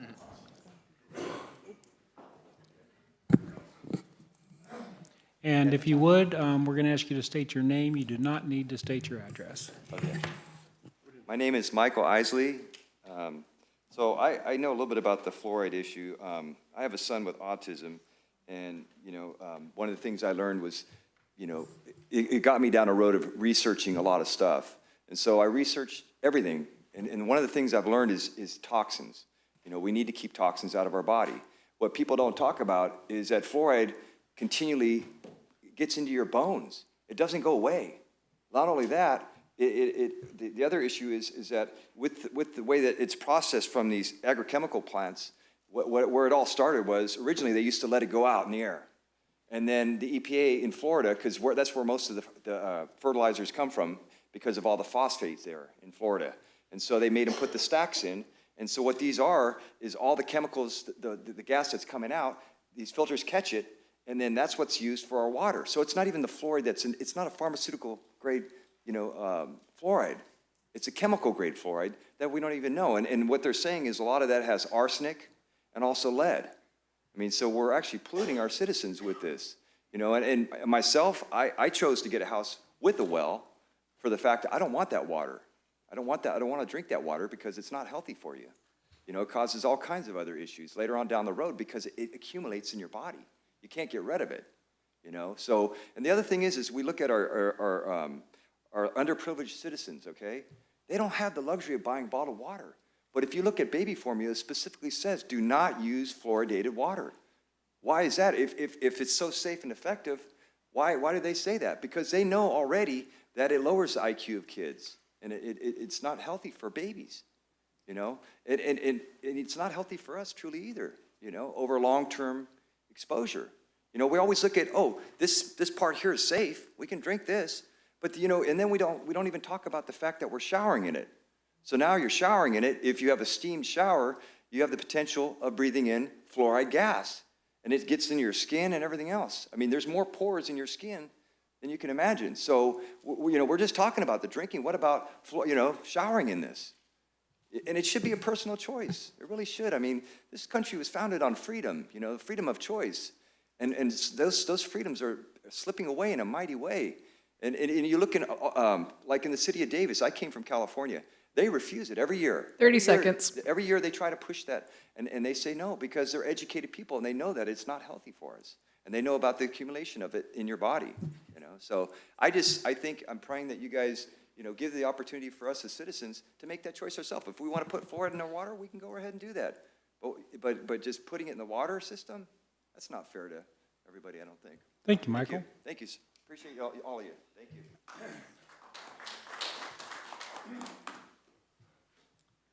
Hello, my name's Dr. Les Lamori, and thank you for allowing us to comment. We've heard 3, 4, and passionately 3 experts that were for it. We heard passionately 3 experts that were against it. And we certainly are. I'm not going to sit here and debate who's right and who's wrong there. That is not my issue. My issue is health freedom. That's my issue. Again, going back to 1940 when this whole situation started and they started fluoridating public water supplies, guess what? There was no products for people to choose to fluoride themselves. Okay? There wasn't fluoride in toothpaste, there wasn't a fluoride swish, there wasn't fluoride tablets. None of that existed. And so the only choice was, well, we'll fluoridate the water or you don't fluoride. Well, scoot ahead 83 years, and there's a lot of choices now. I think government ought to let us make one. Instead of, and here's a big word, mandate that we do that. It was already brought up, the word safe and effective. I'll tell you what, I don't believe that anymore, that it could be safe and effective. I don't. It is a toxin, and putting toxins in the water, I'm scratching my head going, who'd want to do that? So again, lots of places that we can get the fluoride if we want it for us and our children. Dentists, hygienists, county health centers, school nurses, any drugstore, Walgreens, CVS, Walmart, and they've got shelves full of products that have fluoride as the major component. So to still do 83 years worth of mandating fluoride in people's lives, I think is over. We don't need that anymore. So, thank you very much. I appreciate it. Thank you, Dr. Moore.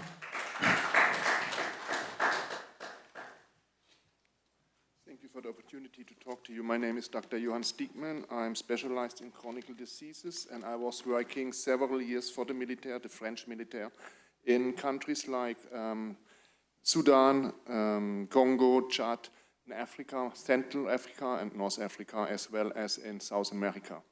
And I have observed there personally with colleagues that the dental hygienic reasons down there are actually excellent, without any fluoridation in their approach, how to keep that mouth hygienic approach correct going.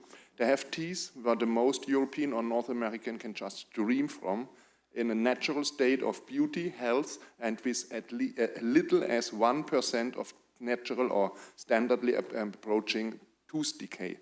Why? First, the way to approach the tooth hygienic is really sometimes with licorice root. You won't believe it, but it's the truth here. And they have no access to or mostly no access to so-called highly refined sugar products.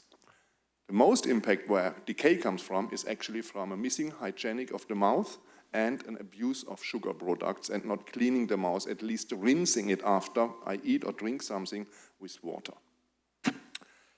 Now I would just come to something quickly about facts about fluoridation or fluorides. Most fluoride added to municipal water, table salt or toothpaste is an unnatural form of fluoride that contains sodium. It's over 80 times more toxic than the natural occurring calcium fluoride, which the other experts have talked about. It's two different fluorides. The natural one is a healthy one, which makes no problem at all. The sodium fluoride material safety data sheets shows that a lethal dose that kills, now we're talking about rats, but 50% of the population of rats by 52 milligrams per kilogram. A human accumulates over 50 years of use, which we have from figures from Europe. That's why they kicked it out of the water in fluoridation. They have realized that we have about 60 milligrams per kilogram life weight accumulated after 50 years. Fluoride is, according to the National Academy of Sciences, fluoride is not an essential nutrition, not amount of fluoride is required in the human body. The human body does not require fluoride for psychological or physiological process, and no human disease is caused by deficiency of fluoride. Because it has no physiological function, fluoride cannot be excreted immediately via the kidneys. It is transported to parts of the body where it can be bound, and in the first attracted to calcified areas, teeth, bones, pineal gland, and also finds its way into nerves and connective tissues. The truth about fluoride, it is a proven neurotoxin. It causes birth defects, impairs the immune system, causes muscle weakness, and some others. Thank you for giving me the time.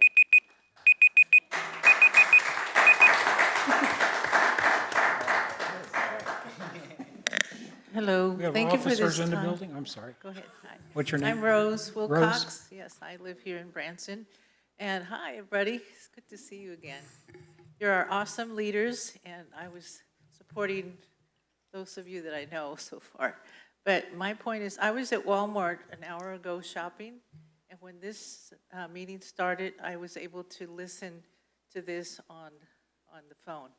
Thank you for having that available for citizens like myself who can't come. Now I can because I'm free in the evenings. And so I went home and put my groceries away, and I got in my car and I hurried, and the recording stopped for a break. I said, I've got to go over there and just share my 2 cents worth. So. Thank you're you gonna for see- doing that, Rose. Thank you. And I'm going to be here more often because I care about Branson, but I also care about our children and grandchildren and us as adults. I have 4 children, and now I have 5 grandchildren, and some of them have spouses. So I'm grateful that they're doing well, they're healthy, but I am concerned that this affects brains. This affects the IQ. And I was writing some notes when I lived in Christian County and for 11 years. That was an issue, this topic. And it's interesting that it's right now important to Branson. And I would like to ask you to consider, if you're going to vote on this, please take the high road and don't include this in here, in our community. As somebody mentioned, there's 2 other water system companies that don't have it. There's a reason for that. Now, we're not just following others, but we need to use common sense, as one of the doctors said. Let's see. And a lot of people say, have a little joke and say, what's in the water? You know, sometimes they talk about when women get pregnant or something. But, you know, I'm just trying to make light a little bit because this is a serious matter and I'm concerned about it. Let's see, I have, let's see. I just wanted to add my voice and be involved as a concerned citizen because there's a lot of people out at Walmart and other places that won't come or can't come, and it's okay. But those of us who can, we need to use some common sense. Thank you again for your hard work. Thank you, Rose.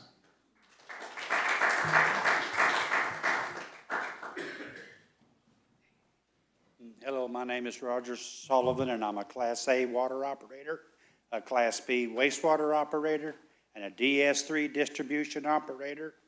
And I've been the water wastewater superintendent for 6 years of a large utility. And in my opinion, if you take the fluoride out, they're going to come after your chlorine next. And there ain't a chemical that you don't put in your water that ain't poisonous. Alum, chlorine, everything has got an MCL on it, a maximum contaminant level, and you hire people like us that are professionals in our field to keep it safe for your people to drink.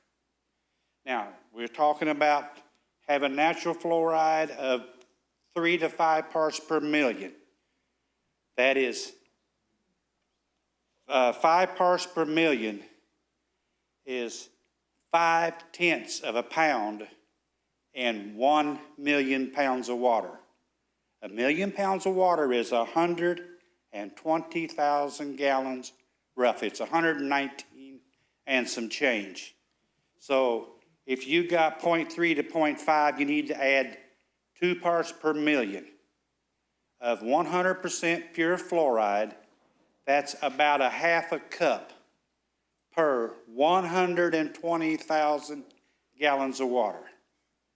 So they was talking about converting your chlorine to ozone or to UV light. Very good disinfectant.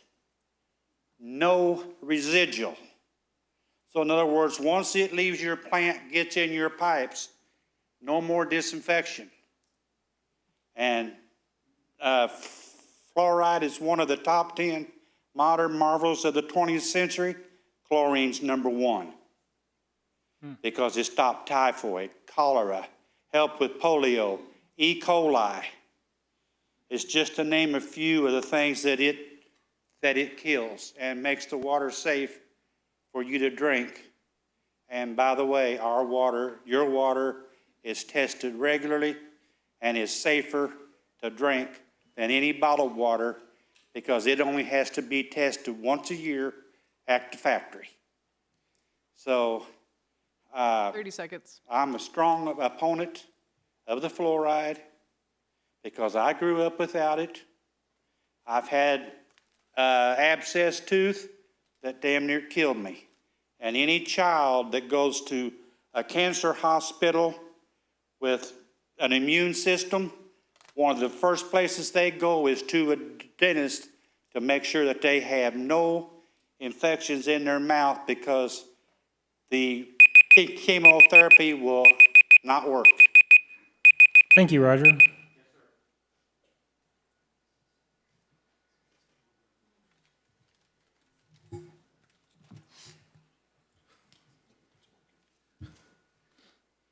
Good evening, all of you. Thank you for being here and allowing us to come. My name is Veronica Moore, and I'm from Branson West, actually, but I come here a lot and go to the restaurants, eat your food, drink your water. So, and my family showers in it too, and that is a concern, all of that. The National Library of Medicine and the NIH has published neurobehavioral effects of developmental toxicity in 2006 and republished it again in 2014. They did systematic review and identified 12 major industrial chemicals as developmental neurotoxicants, including fluoride, along with lead and arsenic and those kind of things. The neurodevelopmental disabilities include autism spectrum, the ADHD, dyslexia, and other cognitive impairments, affecting millions of children worldwide, and there seem to be increasing frequency, and many neurotoxicants remain undiscovered. The National Research Council and 300 published peer-reviewed studies have concluded it is apparent that fluorides have the ability to interfere with the functions of the brain. And I think that's our basic concern right now. The fluoride passes through the placenta into the brain of the fetus. And our children it's dumbing down our children. It's reducing their IQs. And I think that is a big problem for all of us. We want our children to grow and to progress, not have any behavior problems, not have any learning disabilities. The David Rawl, who was a former director of the U.S. National Institute of Environmental Health and Sciences, noted that if thalidomide had caused a 10-point loss of intelligence quotient, the IQ, instead of obvious birth defects of the limbs, it'd probably still be on the market. So unless we have something really physical to show us all the time that it's doing something bad, we better start paying attention to some of the background and the history. And I think in 1938, the fluoride was used, the sodium fluoride was actually used by industrial chemicals, and it was used as a rat poison. And because of the lobbyists and the toxics that were going out in the water and people were getting sick and everything else, they had to find another place for it, and I think it was putting it in our water. And that was one of the reasons that fluoride got started. So it's all lobbied, and it somehow got in and had a lot of great marketing products. The science of fluoride is like the science of 30 tobacco. seconds. And the science of all the other things that we have going on, and giving it to the masses. I think what we're doing is we're forcing people to basically commit suicide along with their families, and they're putting children in this situation. So as far as the drag queen situation, got a lot of publicity about that, a lot of media, a lot of parents worried about their children being groomed. They come very visibly, and they are here, and they said, we're here to get your children. That's a good point, too. Thank you, Veronica. Thank you.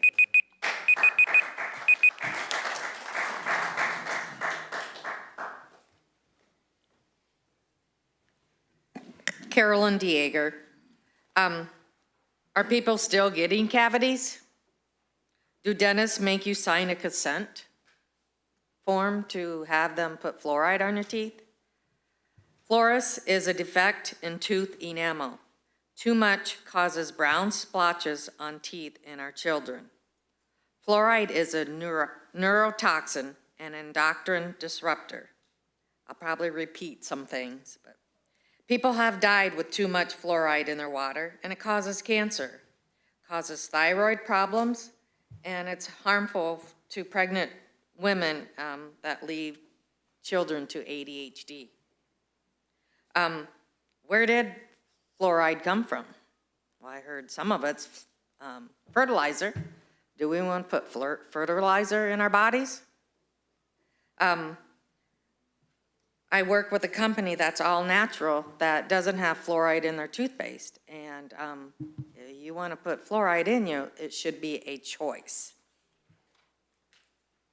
Studies produced by medical, pharma, CDC, FDA, how trusty are they? If we aren't sick, they aren't making money. and going, trying to get grant money for fluoride, we, the people, are still paying for that then. We just want freedom of choice. We don't want to wait till November to vote for it. We put you all in this place and trust you and believe you'll do the right thing for us and as citizens. And another thing, someone said, our largest organ is our skin. So we're showering in this, and it's getting into our body. Anything you eat, drink, or put on your body gets in your body. Thank you. Thank you, Carolyn.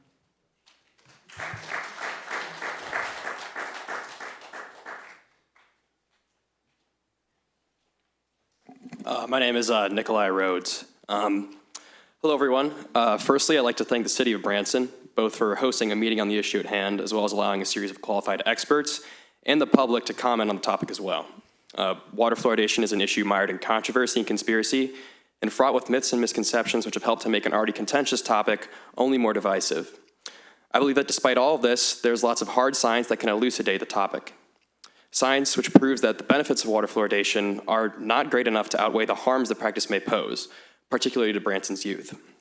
Make no mistake, fluoride is useful in dental hygiene, playing a large role in the prevention and repair of cavities. However, the use of fluoride to prevent decay shows the greatest yields when it's applied as a topical, not ingested through water fluoridation. According to Mater Sociomed, one of the oldest health journals in Europe, in the last 30 years, studies have shown that the maximum anti-caries benefits of fluoride are primarily through topical use and direct contact with the tooth surface, a fact that's corroborated by other journals such as Environ Health, which asserts that while water fluoridation continues to be recommended, the benefits appear to be minimal in recent studies of caries, and that fluoride's predominant benefit to dental health comes from topical contact with enamel, not from ingestion, as was once believed.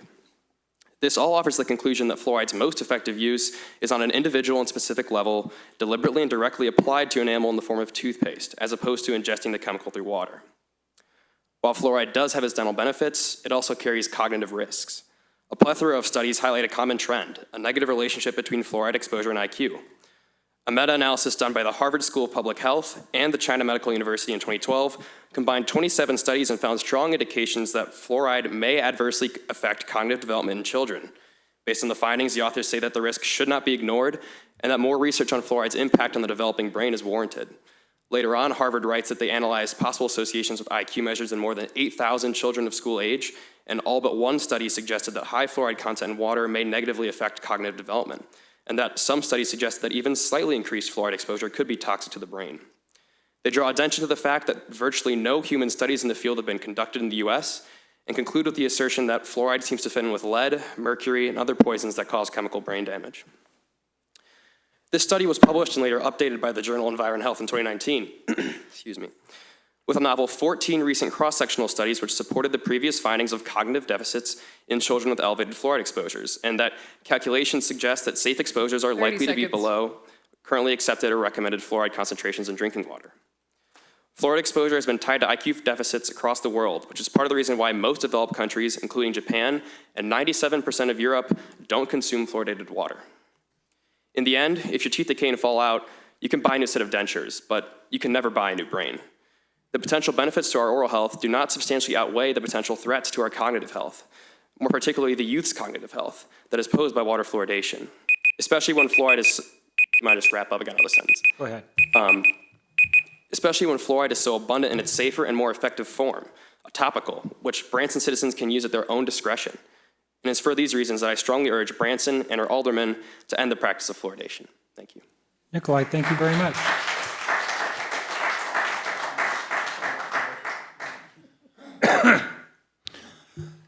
Hello there, I'm Jennifer Reynolds, and at 4:50 today, I woke up from a nap and realized this meeting was going on.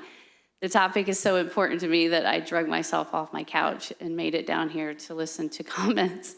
So I don't have anything prepared at all, but just listening today to all the speakers, I just want my voice to be heard in that I don't really care about the science. I don't care about how many parts per million is in the water. I just care that if there's one drop in the water that could be harmful to citizens, that it should be our choice to use it or not, and it should not be in our water. We can get fluoride sources at other places if we so choose. So Thank you. Jennifer, thank you so much for coming down. Thank you.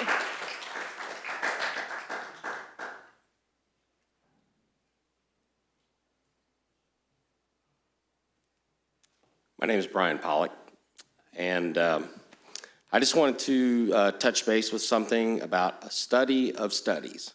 And this was done in 2015 relative to the outcomes of caries and also fluorosis, the relative effect of the number of participants, the quality level of the actual studies performed. It was done by the Cochrane Library. And it's a 254-page study. I We have promise time. you, I won't. No. No. So basically, just going to go right to their summary. 155 studies met the inclusion criteria. 107 of these studies provided sufficient data for them to make a quantitative synthesis. Okay. The majority of the studies, 71%, were conducted prior 1975 in the widespread introduction of the use of fluoride toothpaste. In other words, a lot of the studies in favor of it were done ages ago, okay? And I know that the doctor from the Pro-fluoridation Society referenced back as far as 1901, 1930, et cetera, okay? So it is something that they did and they promoted it. I'm older. I remember Crest with Fluorostat. You know, I remember those ads. I remember all that stuff, how good it was for you. I'm not so convinced. My daughter, 35 years now, she's had the fluorosis in her teeth, and no, it did not go away. So that is a little bit of a misnomer on that doctor's part. Anyway, so with regard to dental fluorosis, we estimate the fluoride level of 0.7 parts per million. The percentage of participants with fluorosis of aesthetic concern was approximately 12%. And that's a lot. Now, this is a study done in the UK, okay? That's who the Cochrane Library is about. I failed to mention that. So anyway, there's very little contemporary evidence meeting the review's inclusion criteria that evaluate the effectiveness of fluoridation for the prevention of caries. Basically, they're saying there's no real evidence that that prevents it. There is evidence that causes fluorosis, and it's really pretty much not biased at all. That's actually what they were looking for, was bias in all the studies. So, real quick, Mr. Cooper, you said that you didn't really have a dog in the fight, but you sort of do, because this is a tourist community, okay? And you already got 2 water suppliers. I didn't know there were 2 others. Why not join them and promote, market, if you will? We're kind of all about nature here. You know, we're just good down folk. We don't need to add a bunch of junk. Now, I agree. Chlorine, absolutely. The good thing about chlorine is it leaches off, okay? It does. You take a bottle of Clorox, hang on to it for a couple of years, open it up, see if it's still there. It's not, okay? Anyway, thanks, I'm done. Brian, thank you very much.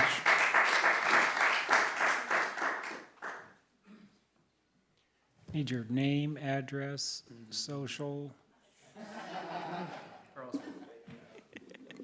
My name is Peggy Haining. Quickly to address a question or a statement, y'all were wanting to put this to the public. Well, a couple years ago, we had a board that decided to mandate the use of a medical device for all the citizens in Branson. The next board gave us the freedom from that to allow us to talk to our doctors and take responsibility for our own health. I think this board is equally qualified to give us the freedom that other boards have not allowed us to have. So don't feel like you have to put this to a public vote. You have that authority. The people have given it to you. Real quickly, oh, there's so much. You talk about teeth. We've heard a lot about teeth and dental issues. But for the next meeting or study session, because I assume this isn't the be-all, end-all today,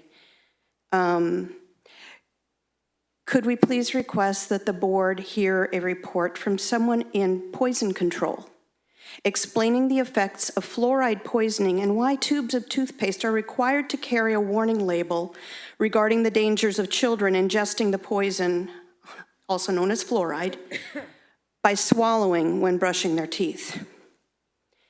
And with systemic fluoridation, more than just teeth are being affected. What are the potential adverse effects of fluoride on the rest of the body's organs, joints, and tissues? To what extent is that being considered by this board's decision? Also, I'd like to read a little something from a website called thyroidpharmacist.com, Dr. Isabella Wentz, and she says, many of you know that fluoride was added to the water supplies of most US cities, most Canadian cities, and some cities in the UK in the 50s, as a public health measure meant to minimize tooth decay. What you may be surprised to hear, however, is that fluoride was used to treat hyperthyroidism up until the 1950s, prior to the development of other thyroid-suppressing medications. A dose of 2.5 milligrams of fluoride per day was typically found to be effective suppressing an overactive thyroid. If you live in a typical fluoridated community, you're being a good girl or good boy by drinking your 8 cups of water a day. Chances are you are inadvertently taking in enough fluoride to suppress your thyroid.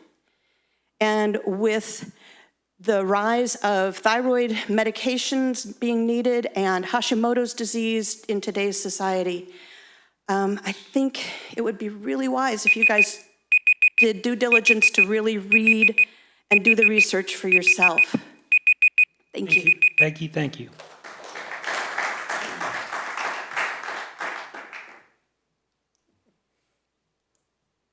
So nerve-wracking to stand up here like this. It's easy. It's easy. Take a breath. My name is Tammy Bandy, and of course my husband is Dr. Bo, so you probably already think I have a very one-sided opinion about this, which I do. I'm very, very passionate about it. But just an observation today, what I noticed, nobody argued about the fact that it's a medicine. Not a single person.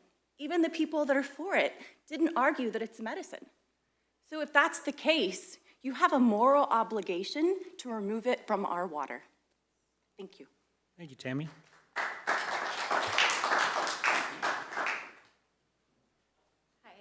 Trish Isley, and if you know me, I'm not a public speaker, and I hate this, but I just wanted to voice my opinion of not putting it in our water and giving it as a choice. We have well water. We carry our water everywhere because we don't want to drink fluoride. We have a 14 going on 15-year-old daughter who's too embarrassed to carry water with her because she wants to be like everybody else, so she's drinking the fluoride. And it's horrible because we, as parents, do not have a choice. We don't drink soda, we don't drink, all this sugar stuff. So she's with her friends drinking water, which she thinks is healthy, and it's not. I'm a little perturbed to hear that the Branson school has a swish to fish or whatever it is in your mouth, because it's just proposing another thing like you can have fluoride and it's safe for you. Well, she just went to the dentist. She has like 8 cavities. She doesn't drink, she's a good teeth brusher and everything else, but she's out there in the restaurants and everywhere else with us because we have a busy life. We're always on the go. So that's one daughter. Our son has autism. He's 18. We always push drink water because it's healthy, not knowing fluoride was in there. Okay, he has a calcified pineal gland at 18 years old. He has a lot of health issues. We try our darndest to keep him healthy. So we, as parents, spend major amounts of money to give him organic, healthy food. And he just graduated from Branson High School. Again, perturbed that they have this swisher fish or whatever with fluoride. He doesn't know better. He has autism. He's gullible. I don't know what you're saying. So yeah, he doesn't have no cavities because he follows mom and dad. Where's your water bottle? He doesn't drink soda. He drinks well water, no fluoride, no cavities. So yay to our son. who listens to mom and dad. So we would like a choice, you know? Please stop hurting 30 seconds. our daughter, you know, stop hurting the kids that don't know better. And speaking of kids, how many kids do you know that actually drink water? You know, they say it's healthy for kids, therefore we have to put it in the water. But do you know kids go to birthday parties? They're not drinking water, they're drinking soda. You know, so that's such a foolish comment to say. Thank you. God bless you. Thank you, Tammy.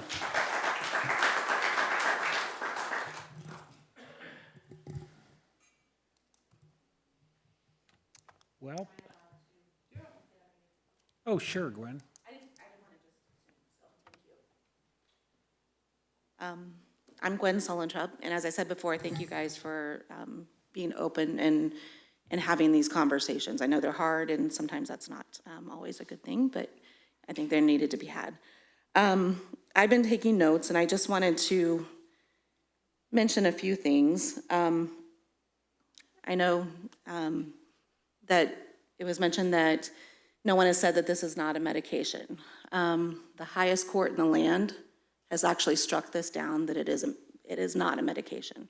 That actually went to court. It was determined that by adding fluoride to the water, because it is a natural occurring mineral, that it is not a medication. It's not mass medication.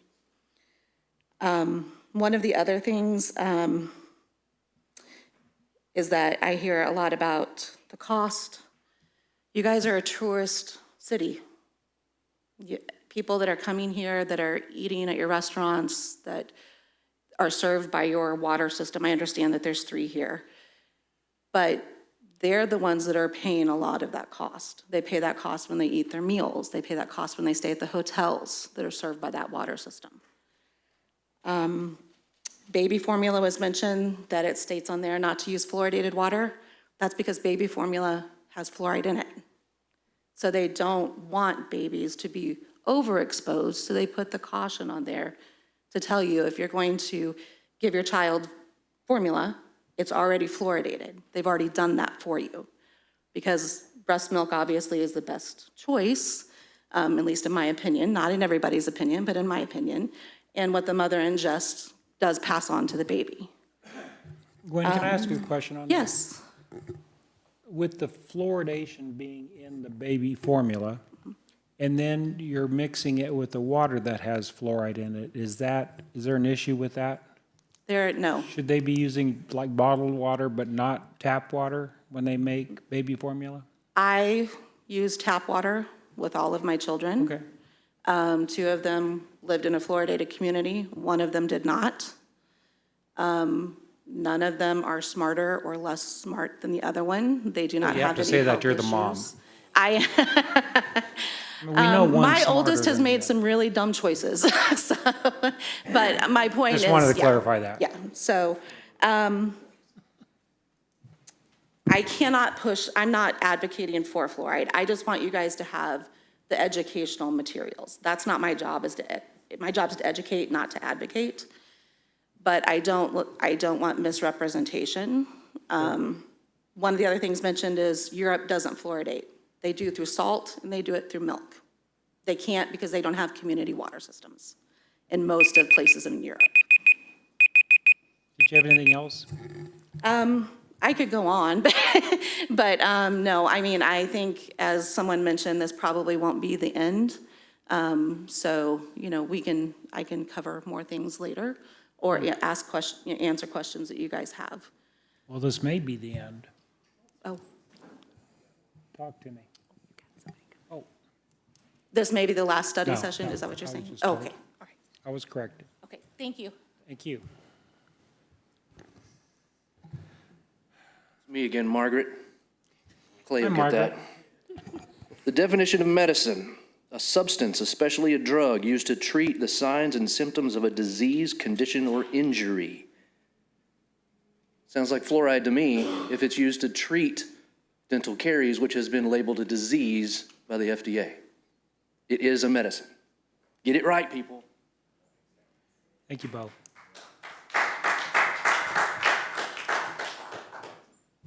So, Kathy, where do we go from here? Thank you, Mayor. First of all, I want to give thanks and appreciation to the speakers tonight and to everybody that came to weigh in on this topic. I want to thank Alex for his work again on putting together a really great study session, very structured and on point and on time, as you know how I feel about that. So thank you to everybody for that. Mayor, then what I'm looking for from the board is this. I'll take a step back.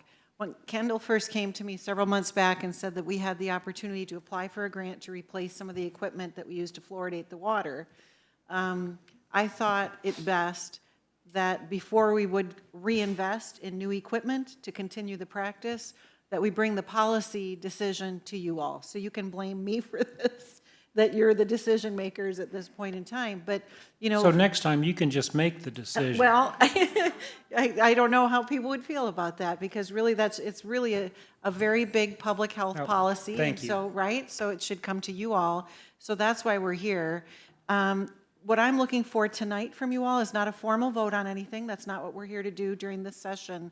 But I'm looking to get guidance on whether you would like us to proceed in drafting an ordinance to discontinue the practice of fluoridating our public drinking water system before you, and we can prepare that with our legal team and bring that before you all to have a formal vote on the practice continuing or discontinuing.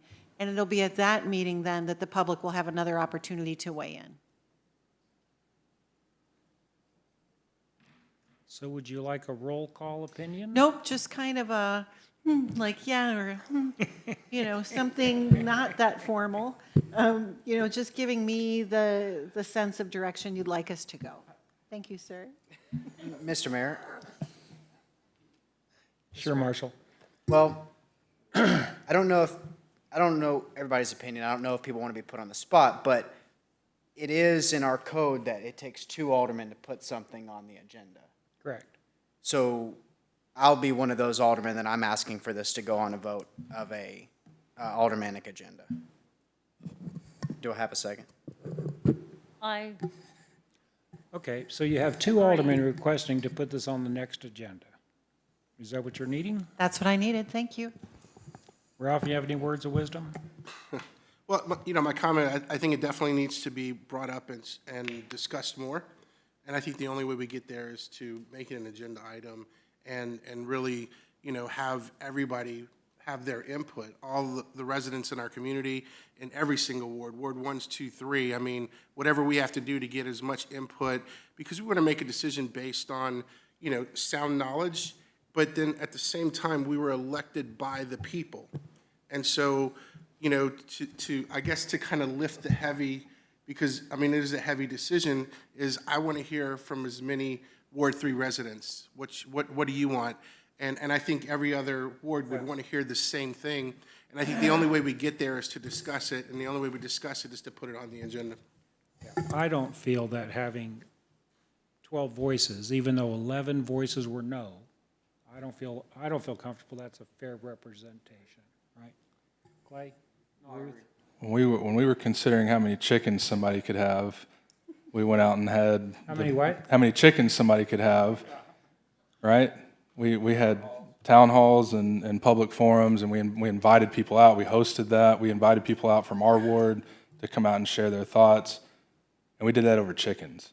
So this seems like a pretty big deal, and I think we should have people come out and weigh in on this, because up until a few months ago, I had never heard of this.